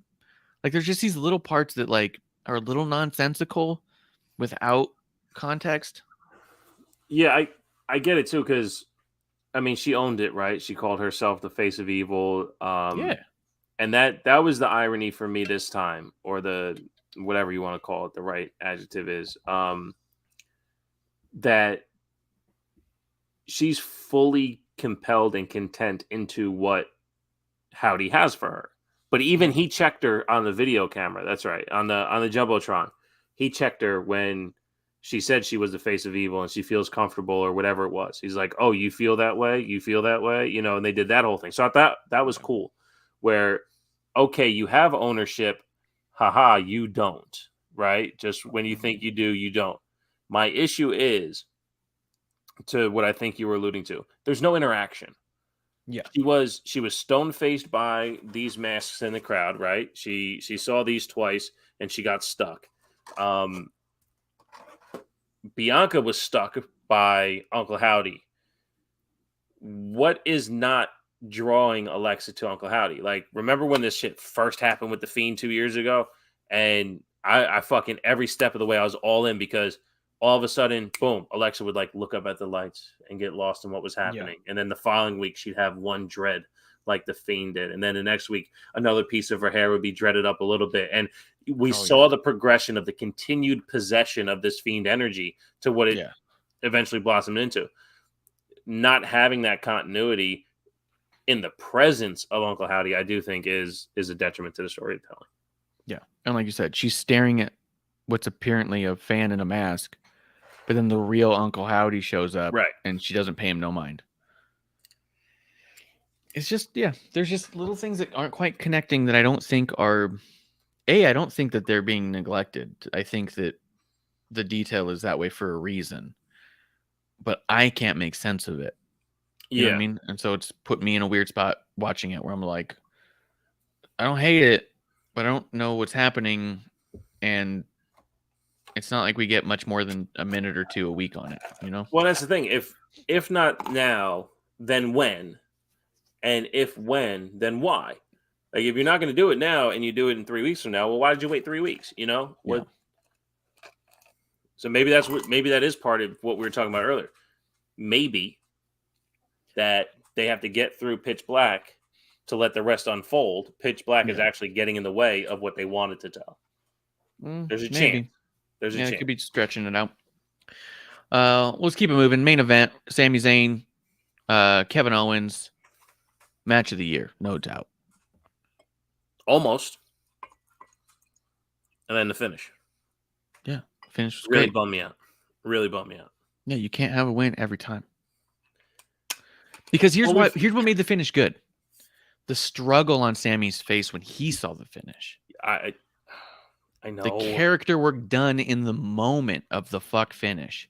It wasn't just like, yeah, we're beating him up. It was, guys, I had this. Like, and then almost being dragged to celebrate and just the confliction on him, where now Sammy, not only was he put in a position where he had to beat the shit out of his best friend, but he was really close to putting it away. He was going to do it. And he doesn't have a lot of wins over KO.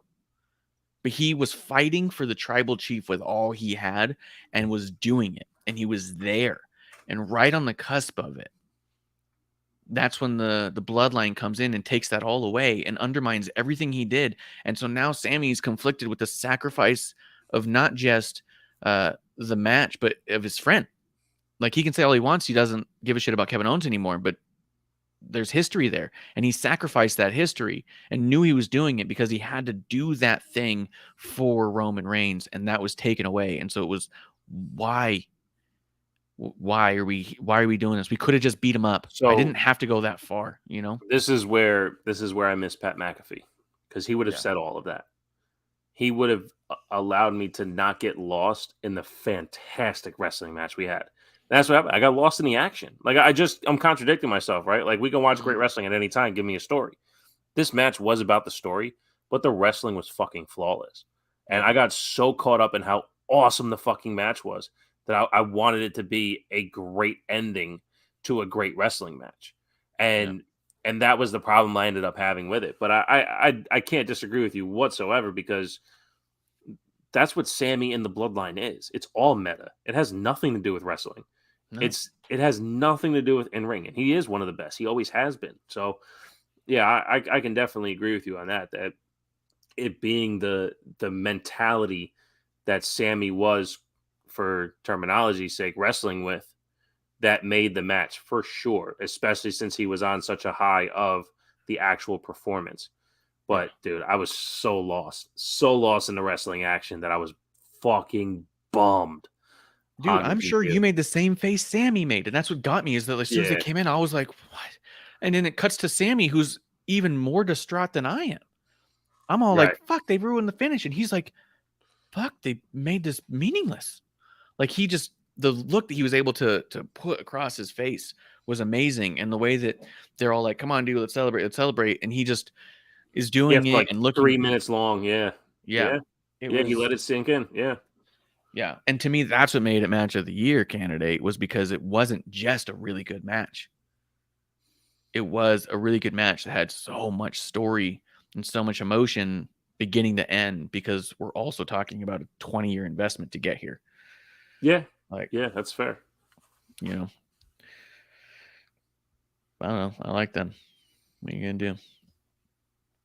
Let's see. Let's talk Raw. Was there anything else on SmackDown? Yeah, I just want to revisit some things from the week before. I don't know if you got to catch the Lacey Evans promo package. She did. She introduced the Cobra Clutch. Oh yeah, I did see that. It was one of the better promo packages. It's something that we could have gotten to without the obstacle course stuff. But I get it, because they alluded to her Marine Corps training and stuff like that. But that basically gets rid of the sassy Southern Belle altogether, right? Like no more women's right. This is the Cobra Clutch time. So I thought that was pretty cool. Where did you hear that before? What? The idea of giving her the Cobra Clutch? Probably on episode 1.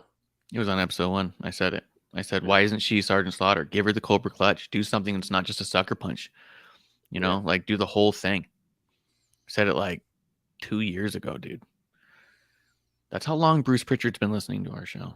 Hey. Put a T in your cup, not in his name. You know what I mean? Yeah, I'll teabag that cup. Did you see Kofi versus Santos from the week before? Yeah. Okay. They work great together. Yeah. But also, what are we doing? Well, so this was the beginning of what's happened over the last 4 shows, because I had to catch up on all 4 on the same day. And it was the beginning of telling that Royal Rumble story. Like they talk shit, wait until I see you in the Rumble, and then they kept going over the top rope. So when a lot of these matches happened over the next 4 shows, it was, they would have been eliminated in the Royal Rumble. But there's kind of these cheeky ways of getting there. It's not just the same gratuitous ways of getting people over the top rope. So, but this was kind of the first match that really did that. And the shit talking kind of back and forth between like LDF and Kofi, it was pretty cool. Every year they do that for a couple weeks before the Rumble. If this was the Rumble, they'd be eliminated. Yeah. Not in this match, because those aren't the rules. And like they're just feeding the audience and new audience and reminding people to get excited for when you see someone go over the top. But they're allowing the wrestlers to do that too, though. You know what I mean? Like they're allowing the wrestlers to kind of have that interaction with each other, not just these 2 guys, they do this and that, the whole JR style of it. So yeah. And then there was a couple other things. Ricochet versus Top Dollar, which I was surprised for all the shit talking they've been doing. It just went like that. Yeah. Yeah. And then the Charlotte promo. Did you happen to catch that? The week before? Where she was trying to babyface all hard? And she said that, for one, I said she was pandering and dumb, and she has nothing, because she said if she's about anything, she's about passion, consistency, dedication, and not being complacent. That's why we all respect her. Those are the 4 things that we constantly say she does not have. Yeah. She is consistently the same character. Therefore, when she has that consistency of being the same character, she's completely complacent. Yes. The passion never shows through because she's constantly not uplifting the division. Yeah. And she's literally only dedicated to being on TV with the title. Yeah. I have The only no thing problem. she's consistent in is her sense of self and ego. Yeah. Like I just told you how I got worked by Sammy and KO, right? They brought me in emotionally in the match. Dude, I have no problem getting worked. Charlotte is not working me. The WWE is not working me on my dislike for her. This isn't a Roman situation where she's presented as a top babyface just so people can treat her like a heel. This is this consistency presentation of Charlotte as champion without the backstory on why she has earned the championship. Yeah.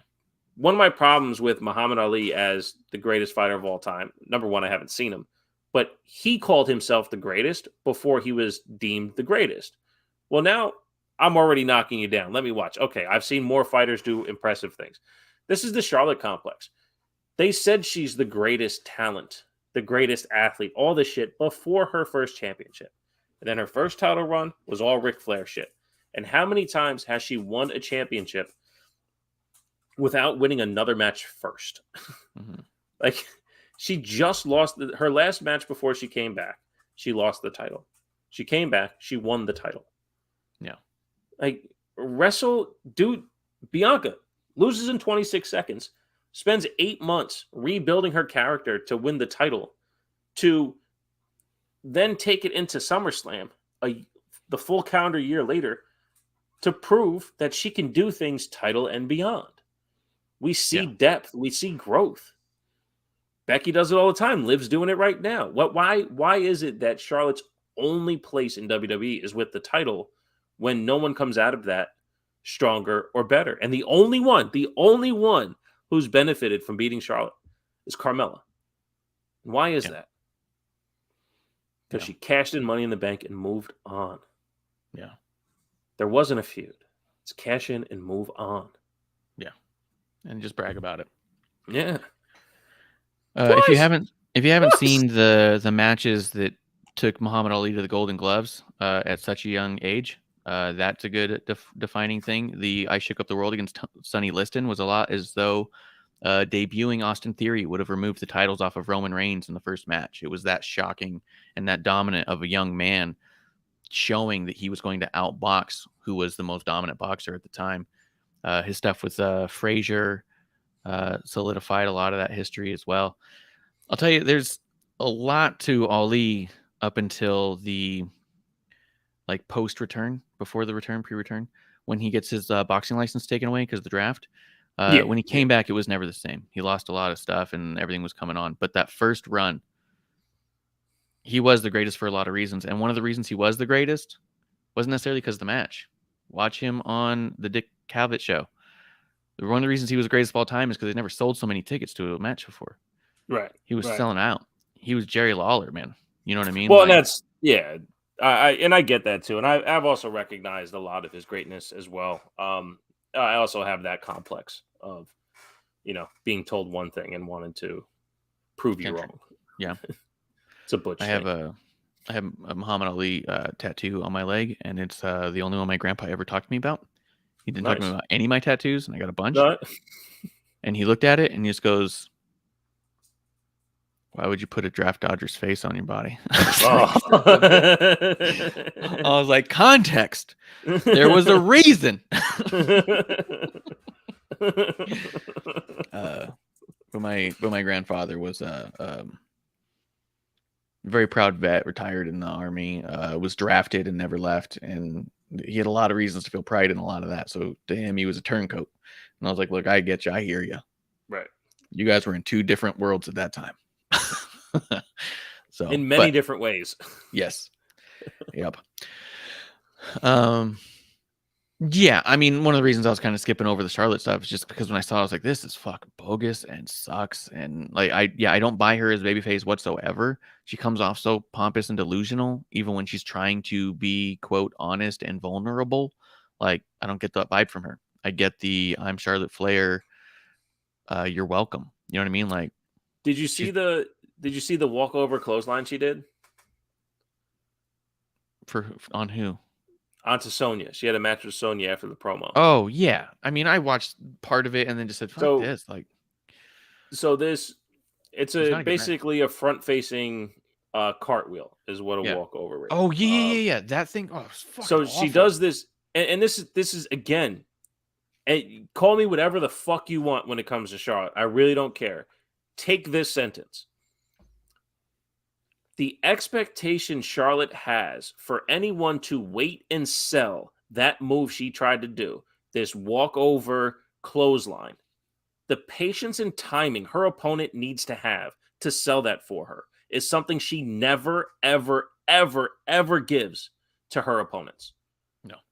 Charlotte's defensive timing in the match is fucking horrific, and one of the biggest reasons why I don't like her. How many times do we see her do this? Just for an arm drag, like she's trying to fucking double dutch, just to wait for the arm drag to happen, because her timing is awful. To do a walkover clothesline, so somebody has to wait for you to do a front-facing cartwheel to get into a clothesline to sell for you? Are you fucking kidding me? That has a full stop of your momentum. You're doing it for no other reason than to say, look, I can do a cartwheel. Look at me. And not only that, she's so fucking tall, to your point. Her opponent has to stop so she can lower her level after she gets the full turn over forward. Because she can't clothesline straight when she gets, nobody's her height. So she has to stop, see where they are, and go lower. Come on, man. It's a full stop. There's no momentum. Yeah, how can you ask that of your opponents when you do not give yourself the same way? It's fucking bullshit, man. Yeah. The arrogance. The arrogance. Not in on it at all. The only thing that I want out of this Charlotte run, and it's just because I'm a selfish mark, the only thing I can think of that would make it all like, this is cool, is if we get Liv winning the Rumble and taking that title off of Charlotte at Mania in a really big moment. And none of that has anything to do with me wanting to see a single second of Charlotte in bell to bell. All I want is to see the moment at the end where she's holding it up. You know what I mean? Like, I don't even care if it's a finger poke of doom. Right. Just so Liv can have that win over Charlotte at a Mania, I think would be cool. But outside of that, I don't see anything coming out of this run that's going to endear me, win me over, or excite me in any way. No, I absolutely agree. And honestly, as soon as you said that, I was like, I don't trust Charlotte with that match. I don't trust that match to look good at all. I don't want to see that. It'll be a trash match. It's the moment. Yeah. You know what I mean? And be moving. No, on. I agree. Yeah, I agree. Yeah. Yeah. But that's all I had for the last two Smackdowns. But I thought those were important to talk about, especially the Lacey Evans thing. I think we're growing into that point where she might turn into something that we can get behind honestly, like, in earnest, Producer lady as well, because she's been more critical of Lacey than anyone I've ever known. And even the kid that we talked about, we said it on the show once before, so I'm not saying it here, but there was a kid we took to a show who was like 10 or 11, and she came out and he said on the way home, he's like, why is that girl just not like a stripper? I think she'd be happier. And we're like, Jesus, kid, how do you even know what that is? Like, what is going on? Like, he plays video games, I guess, but like, this is the reverse of that. This is like the showing that she wants to see be represented. And it was really funny because her first training video, she had her hair in a ponytail. And Bruce Lee's like, it'd have to be in a bun. You're not allowed ponytails. Right. And then like a couple days later, an article came out that the military was going to allow women to wear their hair in a tight ponytail and not just a bun. And then she sent it to me. She goes, well, I'll be damned. And I was like, the power of Lacey.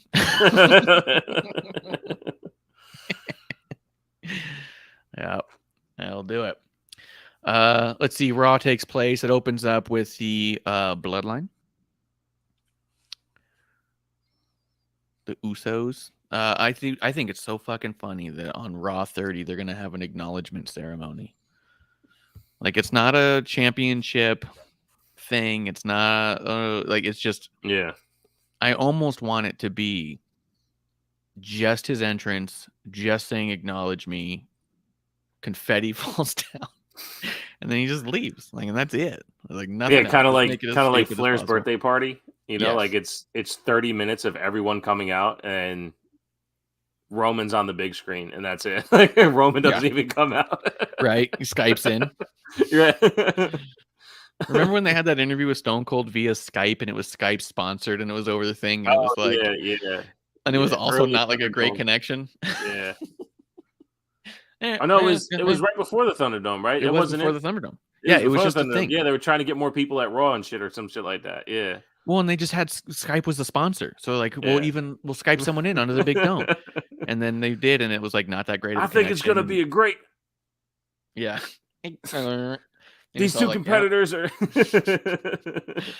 Skype's watching it, going like, "This is perfect. It's exactly like we have it. Like, this is by design. Like it couldn't have gone better." Yeah, I'm kind of bummed. Raw 30 is going to be in Philly, and I got to go out of town for work, so I'm not going to be like in the area to even attend. Dude, which is cool though, because if I was in the area and could afford it and didn't go, I'd be pissed if something really dope happens. But the fact that I'm be out of town for work, like that's cool. I'll be all right with that. Yeah, but something dope's going to happen. Yeah, but that's fine. I it's not like I could have made it. You know what I mean? Yeah. Because I would have been forced to give up the tickets and not be able to go. Yeah, that's true. Like, there's no getting out of what I have to do on Monday. So, but no, Raw 30 is going to be awesome. Yeah, man. Well, I was about to say something, but we'll get there. So, Street Champ, Usos, Mustafa Ali comes flying out. Let's see, wasn't there the Reyes solos? The Reyes solo stare down. Yeah. Yeah. That's so fucking ridiculous, dude. Dude, first off, because it's been a couple weeks, you see what they're doing with Dom. It's amazing. It's what I said. Yeah. You were so right, or so wrong. You got so worked, dude. You were so mad at Dom, and you said you cannot say that shit when you go through. No. I turned that into his entire character. I'm not disagreeing. No, I get it. I absolutely get it. What I said was that it bothered me because in real life I know how this works. Like that's why I bothered. I was like, I'm like, fuck. I'm not mad at the character at all. Dom is fucking incredible. We've been saying that for months, how incredible Dom is. And I love the fact that this is where they're taking it. I cringed in the beginning because like you just can't do that. Like you literally just can't do that. But when he went on Miz TV the week after we talked, I was like, man, this is fucking amazing. He calls him out for wearing a fucking $500 off-white shirt. He fucking calls him out for spending a couple hours, and it's like, so good. I like my this one celly, too. and I told him, "You want to punch me in the face?" It's fucking. He didn't have a celly. Shut the fuck up. It's amazing. It's fucking outstanding. Because I'll tell you this: the reason why it's outstanding. He's not breaking character. He's not doing it to be funny. He truly, truly believes the words coming out of his mouth, and he's fucking nailing it. So bravo, Dom. Good. Bravo. Dude, my favorite part is watching all of Judgment Day around him just fucking try to keep it together. Because you can see them do things to try to like let off a little steam here and there because they are, especially like Finn, he cannot fucking believe how fucking funny this is. Oh yeah, and that's when you notice, because that's when Finn chimes in and goes, "Don't worry, Dom, we got your back." And it's like you guys are feeding into this. Oh my god! and at first it makes them look like fools because they know this is a lie, but they're feeding into it. You know what I mean? It's like, well, no, this is the bravado that we need. Like they're allowing Dom to grow into his own. That's why they're supporting him. You know what I mean? So fucking good, dude. It's so and every good. time Priest talks, I'm like, but he's the motherfucker that would have went to jail. Like that's the guy who knows the truth. He's the one that would be telling Dom, dude, Dom, stop. But no, they're allowing Dom to do this because Dom needs this. Yeah. Oh my god, yeah. Tell him about the time. Tell him about the time. It's like, Jesus Christ. He said, when I was pumping iron in the yard. It's like, wait a second. Did you put weights in your backyard? Like, yeah.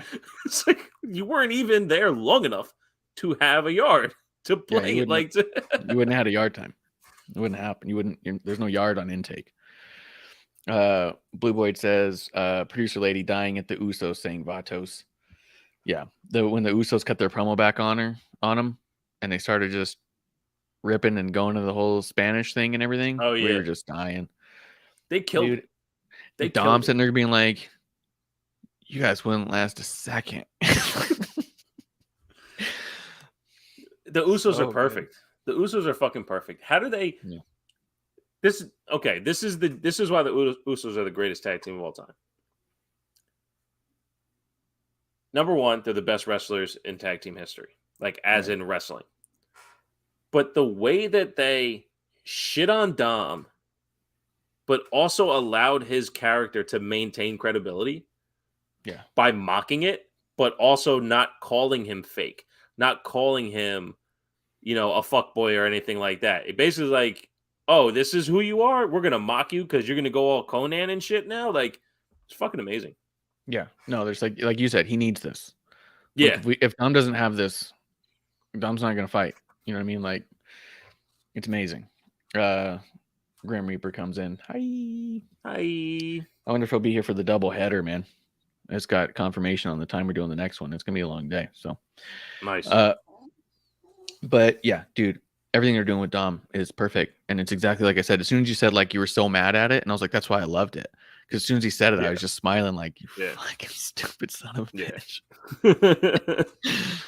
And it's played into so well. Grimmer says Paul Heyman has made everyone in the bloodline better with their promos and mannerisms in the ring, especially the Usos. Really, I feel like the Usos. No. Usos. I know. I was about to say I feel like the Usos are the most untouched as far as their promo work now versus before. As far as differences, they're the closest to that they've always been. But I will say that some of their real serious moments are better than they've ever been. Like which one are you? And yeah. And that could be Paul helping them dig into a little bit of like, hey, you're not just badasses, you're not just tough guys, you're not just cool guys, but you're also you get it right here sometimes. You know what I mean? No, well, definitely. And honestly, we can say the same thing about Roman too, right? Everyone in the bloodline has always had the tools. The refinement on everyone has been, I mean, they're damn near untouchable. We're what, 600 days later or 700 days later, and no one, like, I mean, a lot of people care, but like,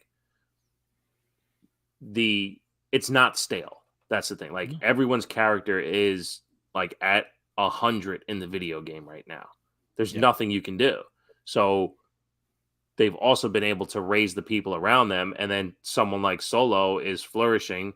And I know how much respect we all have for Sammy, but Sammy has never been more important than he is now, and shown the growth and depth of who he is on full display. And why is he credible?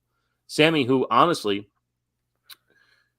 all due respect, never seen him as a title contender before with the option of winning, maybe like rising through the ranks, get his shot. Oh man, just came short. I see title for, 200 days, sure. But now, him in a world title feud? Yeah. So, I mean, I can see how Paul Heyman will get a lot of credit for that. The refinement. Yeah. It's just amazing, dude. There was the stare down, Solo and Rhea.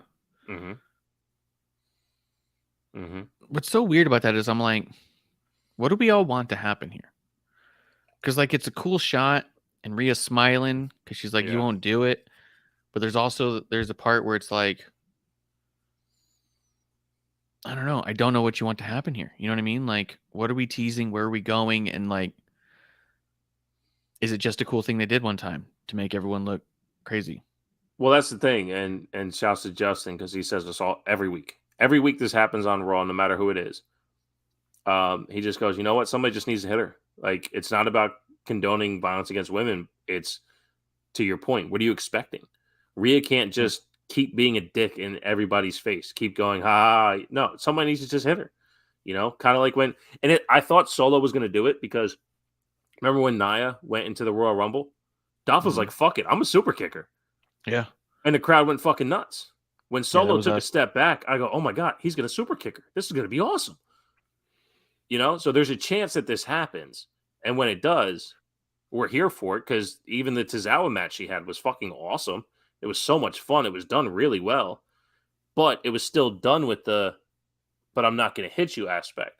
And I get it. And I am that way. The short story, I've seen violence happen against women at a very young age. I'm not for it. But I also am a member of the wrestling community and can understand how I can give my trust to WWE to tell this story properly. And I know just by watching Rhea on TV and off TV how well she can take care of herself. Yeah. So I'm here for it. Yeah, absolutely. And honestly, technique for technique, Rhea versus Solo, Awesome fucking match. It'd be an awesome fucking match. I thought he was going to do the spike because the spike is not just fucking hitting her. You know what I mean? The spike is like you jab someone with your thumb in the right spot and they went down. Like it's sort of like a Charlie horse. Right. You know what I mean? Is someone as mad as somebody giving their little sister a Charlie horse versus punching her little sister in the eye? You know what I mean? Dude, like, could you imagine?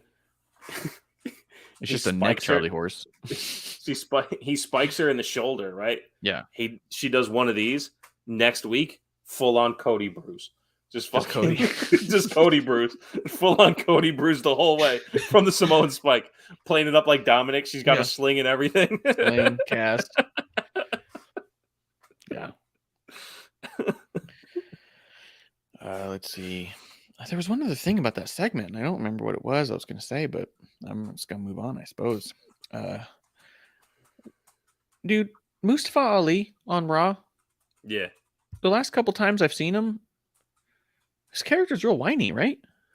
Yeah. Yeah. Like, that's the whole thing. He just whines a lot, complains until he gets something, and then fails at that thing. Yeah, because it's not coming off with conviction. It's coming off with that annoyance. Yeah. Yeah. It's a what about me and not I deserve this. It's not I earned this. It's that I'm entitled to this, or you should just give it to me, or you know what I mean? Like just the tone of it all. It was just weird. Bluebird calls him a jobber. So funny. Yeah, and he comes out and then like so he'll get the thing, he'll pester someone enough, get the thing, and then lose. And you go, yeah, so that's why you don't get the next one. How come you got this and I didn't? Because you lost the last 3 matches you've had. Right. You know? Hey, I'll prove something. I don't think you will. I think you're going to prove nothing based off what your track record is, you know, from a character standpoint.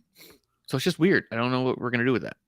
Yeah, and the Raw the week before where him and Dolph had that segment in the back where he's, you know, oh, we could have been in a tag tournament together, but you wanted to be against Solo. Yeah. And that, pretty much complaining about the same thing the following week. Yeah. Yeah. He's whiny. Yeah. I didn't really watch Street Profits versus Cedric and Shelton. Is there a lot going on with that? Do we think we're getting Hurt Business? Like, what's the point of this? Well, that's the thing. I said it was typical, but I'm here for the Hurt Business. They've been teasing it all throughout Raw. I love the idea of it. I am, though, curious about the timing because Lashley's babyface tendencies are really like starting to grab the crowd. So can we have a Hurt Business that is babyface? Can we have a Hurt Business where it's not about laying down the law, it's about executing our skills to get what we deserve? Yes. And MVP can definitely tell that story. MVP hasn't been a babyface in a very long time. So it would just I think be Shelton could tell that story too. Because that was the whole thing with the angle, team angle or whatever. Yeah. It was just people trying to be exceptional.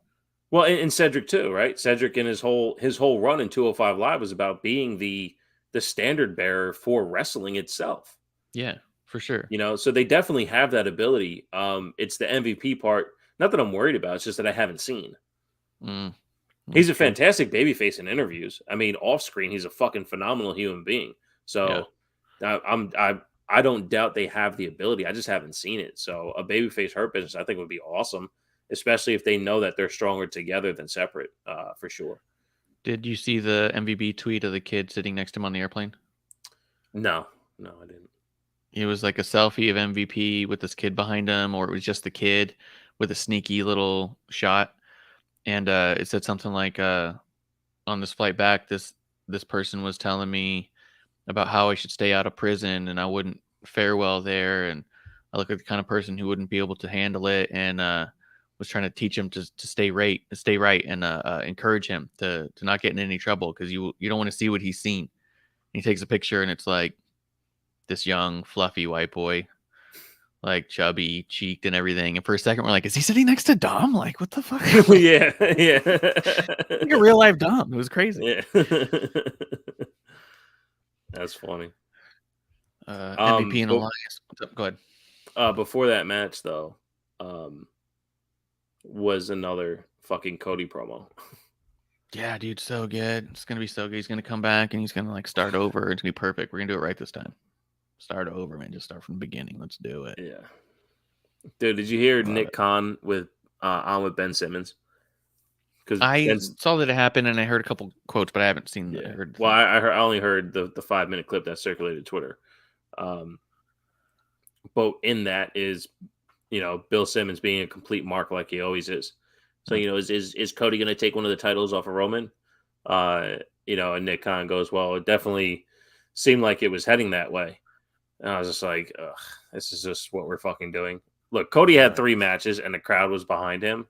But I swear to fuck on everything, the crowd was behind Liv Morgan too. You know what I mean? Like it's not going to end well because it's going to be perfect. Okay, dude. You know what? I will succumb to your sarcasm, my friends. The Young Bucks are going to come and help him to win the match. They're going to take out the Usos.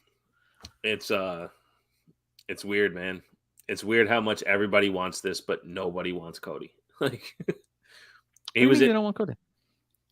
When he was in AEW, there was a consistent thing about him being the worst part of AEW. Yeah. And then when he came to WWE, it's like, oh my God, he's coming to WWE. But like the guy who came to WWE is literally 1 match removed from being the guy you didn't want in AEW. So why is the fanfare so much higher? And to be honest, no offense to Seth Rollins, but that WrestleMania match was very close to every single match I saw him do in AEW without razor blades and fire. So yeah, it's the same fucking guy. Like don't tell me do you really he's not ready. Know the difference? Well, that they don't tell me he's ready for Roman when he was the worst part of AEW. The worst part of AEW is not ready for Roman because the best part of AEW isn't ready for Gunther. You know what I mean? Like, yeah, that's what made him not work in AEW was that he didn't belong in AEW. He was on a different level than everyone in AEW. It wasn't what they wanted AEW to be. People wanted that schlubby, shitty product to be schlubbier and shittier, and he was super refined. He was putting on the best wrestling matches on the card, and people didn't want it. They wanted flips. I mean, like the backlash against him was he didn't fit. It was literally like the reason people were excited was like, yes, pluck that motherfucker out of there. He's ruining our backyard show, and put that shiny golden boy back with all the other shiny golden toys. Like I don't he just disagree, fits there better. But his cut and paste WWE, the way that they cut and paste AEW, he has the same timing and succinctness as AEW with a WWE style. So Yeah. his moveset still doesn't mesh with WWE because his timing isn't fluidity. His timing is YouTube clips. So these matches that he had with Seth Rollins are YouTube clip matches. They're not stories that you can't clip. Yeah, but check out all the that clips needs they to made. change. But they made a shitload of clips. Like, because week after week of clips. Well, because they're smarter than me. They're smarter than me because they know how WWE knows how to make clips. Okay, Yeah. But they can make clips of that because Cody allows clips to happen. Yeah. Because that's how his matches are set up. They're just with WWE style moves. Oh yeah, it's great, dude. He's gonna be the champion. He'll probably beat The Rock.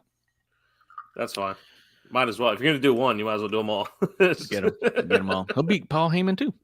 He'll do it. I think it should be Cody versus the Bloodline, and then Cody just wins. Yeah. Elimination Chamber. Cody starts Elimination first. Yeah. They're in the pods. Usos come out as one. Sammy comes out as one. Fucking Solo comes out as one. Roman comes out as one at the end, and he just beats them all. And Paul Heyman comes out as one. Paul Heyman, he starts with. He starts with Paul Heyman. Almost and Elias. It was cool to see Almost back. I like his new look. The gear looked cool. And his moveset was a bit different too. His moveset seemed to. It felt different. Yeah. Not a lot to say about the whole thing. I didn't hate the match. I thought it was fine. I just, the tough part is when you start to really like all the performers. It's tough to see them in certain positions and to see and be excited for Elias to come back and know what he's capable of and still see him kind of floating in this way is a bummer because you go like, yeah, I want to be excited for Almost, but I more feel bad for Elias. Yeah. Like, why didn't you give him Mustafa Ali or something? Like give him some jobber who comes out and whines, like in my mind. But like at the same time, Elias is good, dude. He's super good. So I'm hoping we get something with him down the line. Yeah, I've always been a fan. So we get the promo of the year. Yes. Becky and Bailey, face to face. I actually fucking loved it. I actually thought it was a great promo. I loved the way that even they started putting 4 horsewomen into the lore, because they've never quite said it outright. You know what I mean? 3 of the 4 horsewomen came up and you left me behind. Like, to just verbalize the idea that Bailey's, the reason she's formed a group and has a chip on her shoulder is because she was left behind. And even when she came up, she was never quite side by side. She never teamed with any of them. She never quite fit in the same way. She was always shown different, even with the Sasha Bailey tag teams up until the Golden Role Models. Like, remember, Bailey turned on Sasha because there was the constant Sasha feeling better than Bailey. Yeah. And it was that snap, and she's like, you ain't shit. But you know, I know you're fuck it. I thought Bailey has struggled the last couple weeks really nailing down her side of the promos. But because she has the passion in her to be a part of the story, I know she's committed to getting better. Yeah. When she said the "you left me behind" promo, or a part of the promo, and because of the horsewomen, Charlotte would have said, because you weren't good enough to be up here with us. Yeah. And Becky said, because they needed you to stay behind to basically groom the rest of the division for the future. Yeah. That's what, and to be a champion. Yeah. Promo 101, Paul Heyman style, is I will never say that you suck, because if you suck and I beat you, what does that make me? Yeah. Becky said, Bailey, you stayed back to be champion, to groom the next generation of who we need. That's why you didn't come up. I had to earn myself to be champion. I didn't stay back to be champion. And then showed why.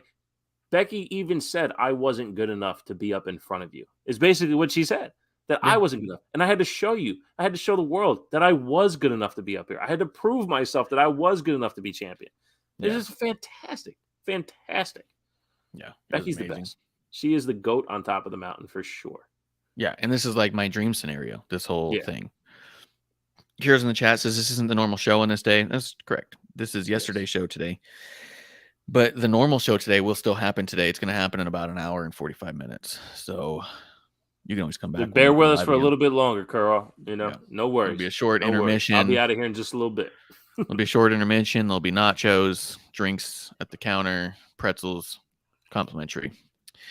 But yeah, this is like a dream scenario for me. The Bailey and Becky's back and forth. Like, I just want to tweet at them and be like, just in case you guys didn't know, I'm pretending you've all dedicated every single one of these segments to me specifically. It'll be cool. It'll be cool if we get like a 3-match run and we get to see them Rumble, Fastlane, and Mania. That would be just the best. That'd be great. I only think it's weird to do a cage match on next Monday. Yeah. You got Raw 30, and I get it. It's Philadelphia. You want to do some extreme matches. So you got the old solid steel cage match. But I like, it's almost like a letdown to not give it to me on a bigger platform. You know what I mean? Like, for me, I've been anticipating it for fucking years. And then to get to it and be all like, it's on a Raw? You know what I mean? Like, you might cut to commercial? Like, I don't want a cut to commercial. Let me see here. Let me hit up a couple things in the chat. Stuff's happening. As a side note to derail the show, because you can always derail our show right here in episode 1 of the Dive Bar of the IWC. It says, do you want Deonna Purrazzo in the Rumble? I think a lot of people would like that. Yeah. Is what I'll say. Yeah. I remember seeing her when I real quick, because I know you're taking her. Yeah, which is fine. But when I first got back into wrestling, I saw Deonna Purrazzo in NXT. I saw Rachel Ellering in NXT, and they were quickly gone. And I go, you know what? They kind of have something. And then when I saw them outside of WWE afterwards, it never changed. Had they stayed 6 years ago, 7 years ago, and continued to groom, I can see how great they could be, because they have it. Yeah. You know, they do have the technical of how to do it, but there is something missing. So would I be blown away? No. Would I like to see Deonna Purrazzo in WWE? Yeah, I think she has something for sure. For sure. Yeah. I think she has something that WWE can use for sure.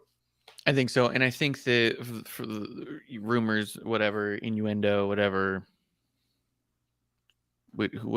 is out there, I think that the overall consensus, the only reason she didn't quite work out was that she was difficult to coach. She didn't take to coaching very well. Yeah. And I think if she were to be slightly more humble and coachable, then I think she could be a huge part of that division. Absolutely. Like you said, there's a whole bunch there. Kiro said a bunch of stuff about Jay Briscoe, people spoiling the Celebration of Life show. I also heard that they wanted to have like an actual like tribute video and not just like the little thing up there, and that Warner Brothers shut them down, said they wouldn't allow a thing. So, well, I'm glad you what said they're that saying. because I saw that too, and that was supposedly per Dave Meltzer.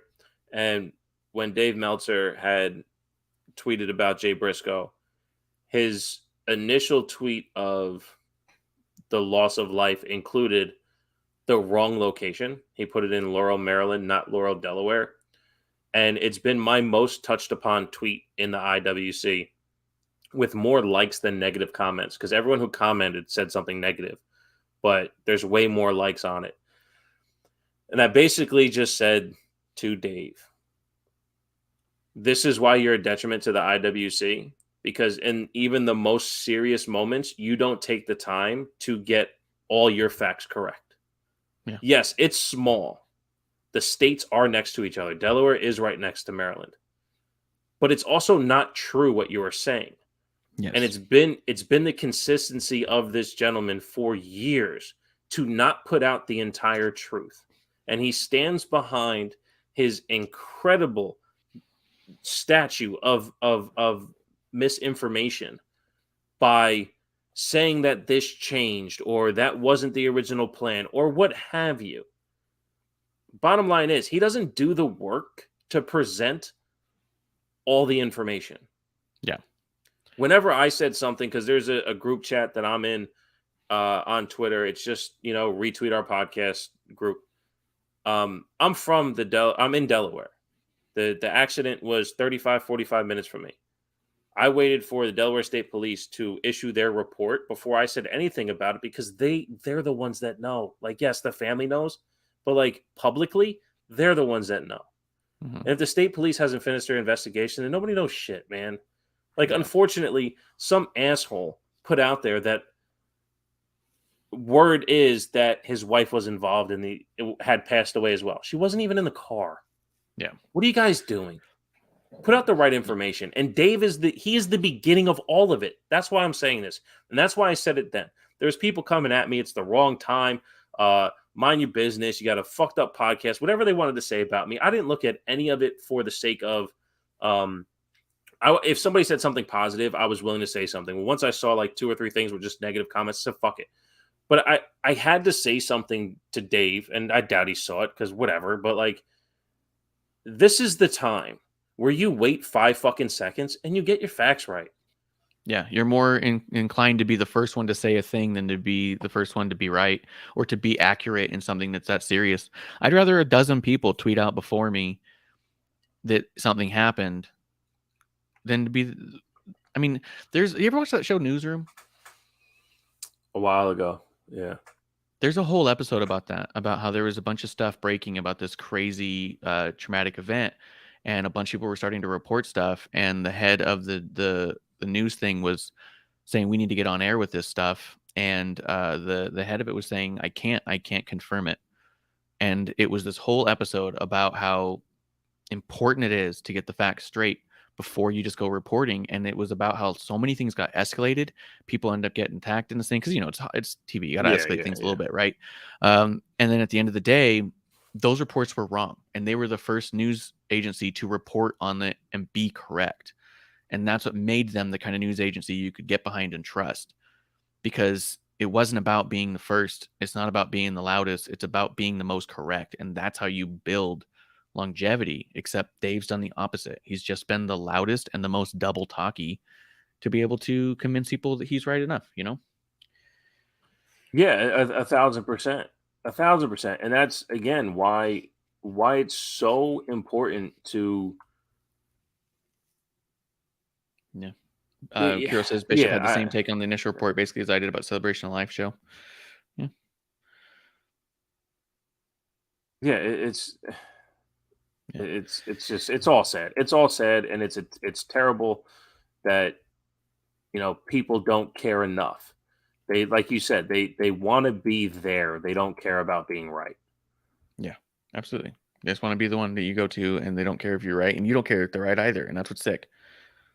That's the sick part, is the amount of people who are wrong all the time and still get people going like, yeah, but they're right most of the time. No, I want someone who's just right all the time, who just doesn't make up shit and doesn't get out too early and just does it right. Just be right all the time. There's nothing you either have good sources or you don't. You either do your due diligence or you don't. That's it. He blocked me. Meltzer? Meltzer blocked me. Yeah. Because you called him on it. He does that with everybody. Anytime anyone's ever contested him, he blocks. Because I just went back to look at it, and it only has 3 likes now. Yeah. But my mentions area had like, I don't know, 60 something likes. Yeah. And I only had like 4 responses. But now there's no responses because after the block, it doesn't exist. Yeah. Well, because people were getting it because it went through his timeline. Yeah, exactly. So instead of acknowledging that you are a detriment to the business by not getting your facts correct, you just block people for right. Yeah, apologize. Say you're sorry. Yeah, be like, you know what? I should have taken an extra minute on that one. I'll be better. I'll do better. But nope, he just goes, "Oh, fuck that guy." Because that's how a good journalist is. That's what a good journalist would do. Cheers, Kuro, for not having terrible takes. I appreciate that. Yeah. Let me see. So yeah, we got Bailey Becky. I'm excited about it. Couldn't be more excited about it. I'm gonna be thrilled to see it, but I wish it was a Mania or some shit. But it makes me think we might be building something even bigger if they're willing to do this on Monday. Judgment Day and Alpha Academy. I only kind of watched this. They're good. They're all good, but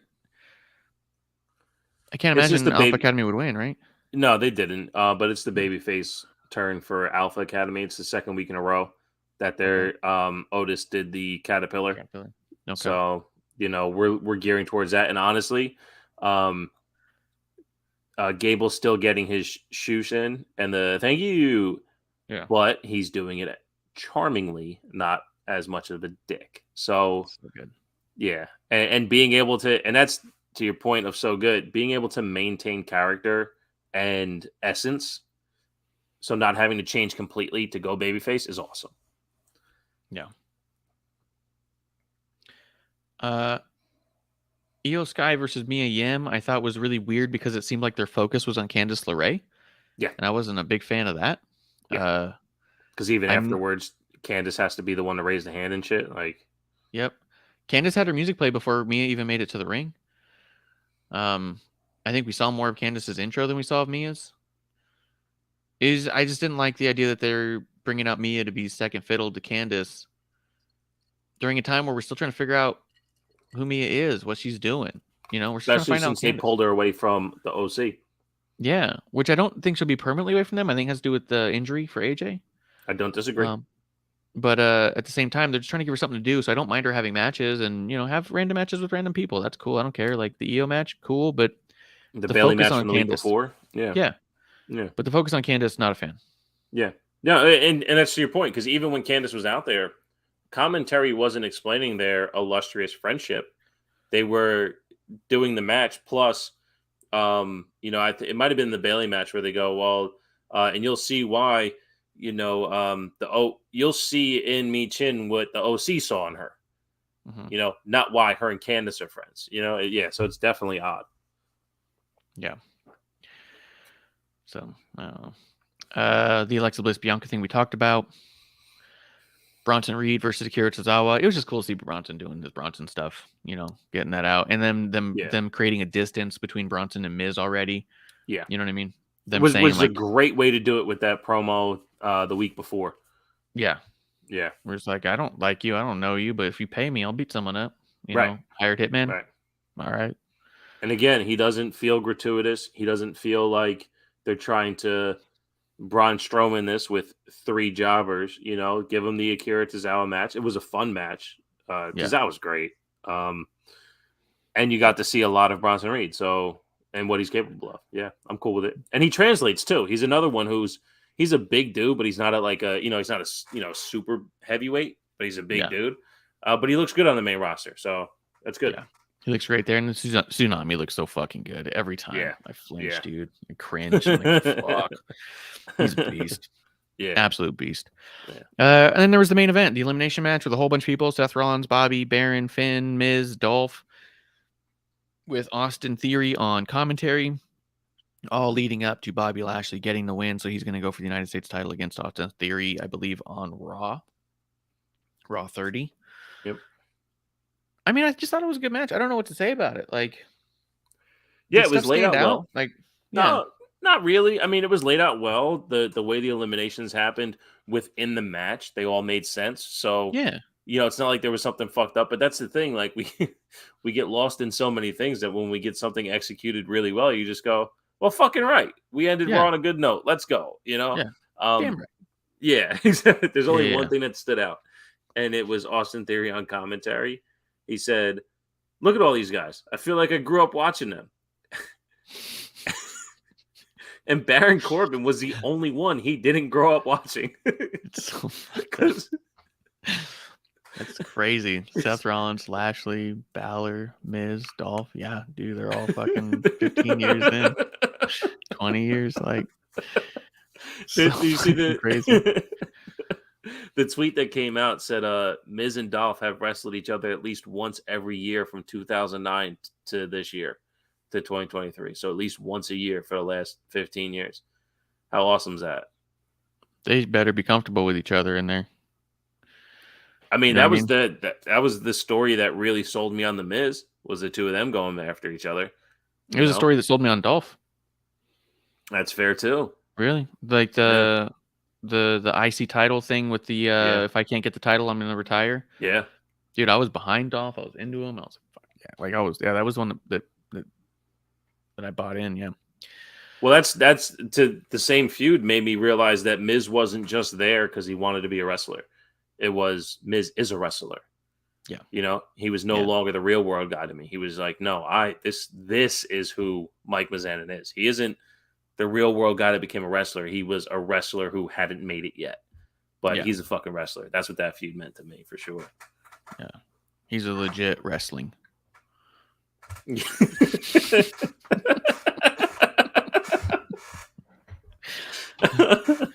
Like he dreamed of his whole life globally. Yeah, this was just one where you watch it and you go, look, these types of matches are really difficult when you have 6 guys in elimination chamber match, and this is the kind of one you could have shown to somebody and said, look, this is how you can actually map it out and make it not look like a weird clusterfuck kind of match. Yeah, man. So yeah, I don't have a ton to say about it. It was just executed great, and if you didn't watch it and you want to see what a well executed 6-man match looks like, that's the one. It's the one to do. So yeah. It was funny. Who was it? I think it might have been Finn Balor. They were talking about the next match. He's like, "Oh, what, the 6-pack challenge?" I thought he was going to lift his shirt up and go, challenge 1. Yeah. Because the way he was talking about, because he kept saying 6-pack challenge. I'm like, is this motherfucker just going to lift his shirt up and say, I got 8 packs, Yeah. But nah, other than that. Anything else on Raw that you thought we missed over the past couple weeks? Unfortunately, as I was rewatching the last Raw that happened is when the news broke about Jay, so I didn't continue taking notes. Okay. So we pretty much hit on everything. And it's not unfortunate that he disrupted my notes. It's just the timing of it, kind of took me away from, fully dedicating myself. But no, I think we nailed it. I think, to be honest, the way that they threaded every show with that whole, over the top rope, he'd be eliminated by now, or she'd be eliminated by now. I think they've done a good job explaining what feuds we may see when it comes to the Rumble. Yes, Top Dollar and Ricochet were in a winner gets into the Rumble, but do I think Top Dollar is going to be in there and fuck with Ricochet? I do, because it's pro wrestling. Yeah, it's gonna be good. I hope that they do like Top Dollar tries to like dive at Ricochet or something, and Ricochet gets him over. Yeah. Does like some crazy big power move, gets underneath him and scoops him up and over. Right. You know, that'd be so sick. Because Ricochet's strong, dude. He's small, but he's a beast, and he's put on a lot of weight. Yeah. He's a lot bigger than he was just a couple years ago. So, but yeah, I think that's it. I think that's I think we got to mop these floors and get ready for the next dive bar. Good call on Blue Boy. Congrats on to him and Samantha. They got engaged. Samantha Irvine and Rick O'Shea. Yes. In As the presence of Carrot Top. Yep, in the presence of Carrot Top. I saw your tweet and I was like, fucker, I noticed the same thing. Yeah, I kept looking at it. I was all like, God damn, dude, you did it in front of Carrot Top like that? Like, it's fucking Carrot Top. Like, dude, he has to officiate the wedding. How awesome would that be? Get him involved. He was the only one there, you know, when he proposed. Carrot Top was a witness. Then and he's like, be a witness. Yeah, he's like pointing with a weird face. Like, eh. That's a prop I can get behind. So good. But yeah, congrats to them. Probably going to run through a bunch of birthdays in a little bit. We're going to talk CWF, United Wrestling, here live in Tempe. We went to it. I'm going to regale you with stories about Quackle, Eddie Kingston, Ortiz. It was good, dude. They did a whole on Rumble. There's a guy there named Fatboy. Going to talk about it. And we're going to talk, unfortunately, a little bit about AEW and NXT as well. Speaking of Ortiz, are they like done with AEW? And can they come to him and Santana? Or like, are they on the fucking we don't get along shit? Or are they going to come to WWE and face the Usos? They don't get along. It has nothing to do with them with AEW. They don't get along anymore. Santana and Ortiz is split up. Conan's talked about it on his own podcast. Oh, really? He thinks it's a real shame that they had a big falling out. So is what it is, man. What are you gonna do? So that sucks. You know, they probably should have went to WWE instead of AEW. You know, I wonder if that would have done it or not. Like, it's because you think about that stuff and the timing of it all, and like, yeah, when I heard that too, I was kind of like, huh. I wonder if that would have happened anyways. You know what I mean? Because that stuff's true too sometimes. But no, I did wonder absolutely. That. It's just my personal opinion. Again, this is my AEW WWE beef. The infrastructure itself lends for a positive work environment, potentially. You know, without having like. I used to say this at different jobs where I was a manager. Like, people love being told what to do. Mm-hmm. Like, we as a species need someone to let us know what to do. Because if not, we'll get lost. Like, yes, okay, you want all the creative freedom in the world. You don't want to be tied down to a job? Okay, guess what? What are you going to do now? And then after fucking 5 hours of playing video games and not taking a shower, you're going to smell like shit. And you're going to go, well, I guess I need something to do now. And then you'll get on a schedule and then you'll get lost because no one else is telling you what to do. We crave structure. And the fact that AEW doesn't have the WWE structure but wants to present the big scale, so many things get lost in the weeds. So I agree with you. There is a chance because people are people and people are messed up. Anything could have happened between the two of them. But had they had a structured creative direction where maybe they would have been presented on a way where they had this mutual appreciation for each other's efforts and taking care of each other and going towards the next level of whatever creative freedom they could have had within the system. You never know. Yeah. Yeah, I wonder. Well, we'll be back in just a short intermission with Miss Amanda Jane here for the Thursday Night Chaser. This has been a Thursday afternoon happy hour. It's not really afternoon either, but it's gonna be more night then than now. So you know what? The noon was before we started. Therefore, right now, it's afternoon happened. Therefore, afternoon. Yeah. If you want to come back here to the dive bar of the AWC for more semantics, we will always be here. I want my birthday shout out, Amanda. That was last week. Yeah, she didn't get 111. I want my birthday shout out. That's Bishop from at TW Takes Podcast. I'm at Ref Marsh. We are at WOTR the show, and this has been an episode. We're not getting to two. I gotta write that shit down. This is episode 1 global. I'm gonna put it on a global. We'll be back. Pit it on the map. Pit this one on the map. I'm gonna pit We it are on the global. map. I've always wanted to be a wrestling. This is Wrestler on the Rocks. No, it's at TW Takes Podcast. Follow me. I am blocked by Dave Meltzer, so fuck off. hell yeah, dude. Yeah. We should go. Do you want to see wipe if our Conrad's- cheeks at the same time again? We just did the same fucking thing at the same time. We should see if Conrad's still selling the Fuck Dave Meltzer shirts. We'll get a couple.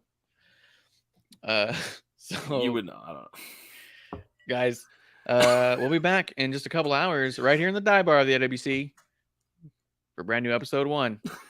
As last call. Cheers. Hey, producer lady here. Thanks for tuning in. Continue to support us or buy us a drink by following and putting the I in subscribe on Twitch. Or subscribe and review our podcast on Apple Podcasts or wherever you listen to us. Cheers!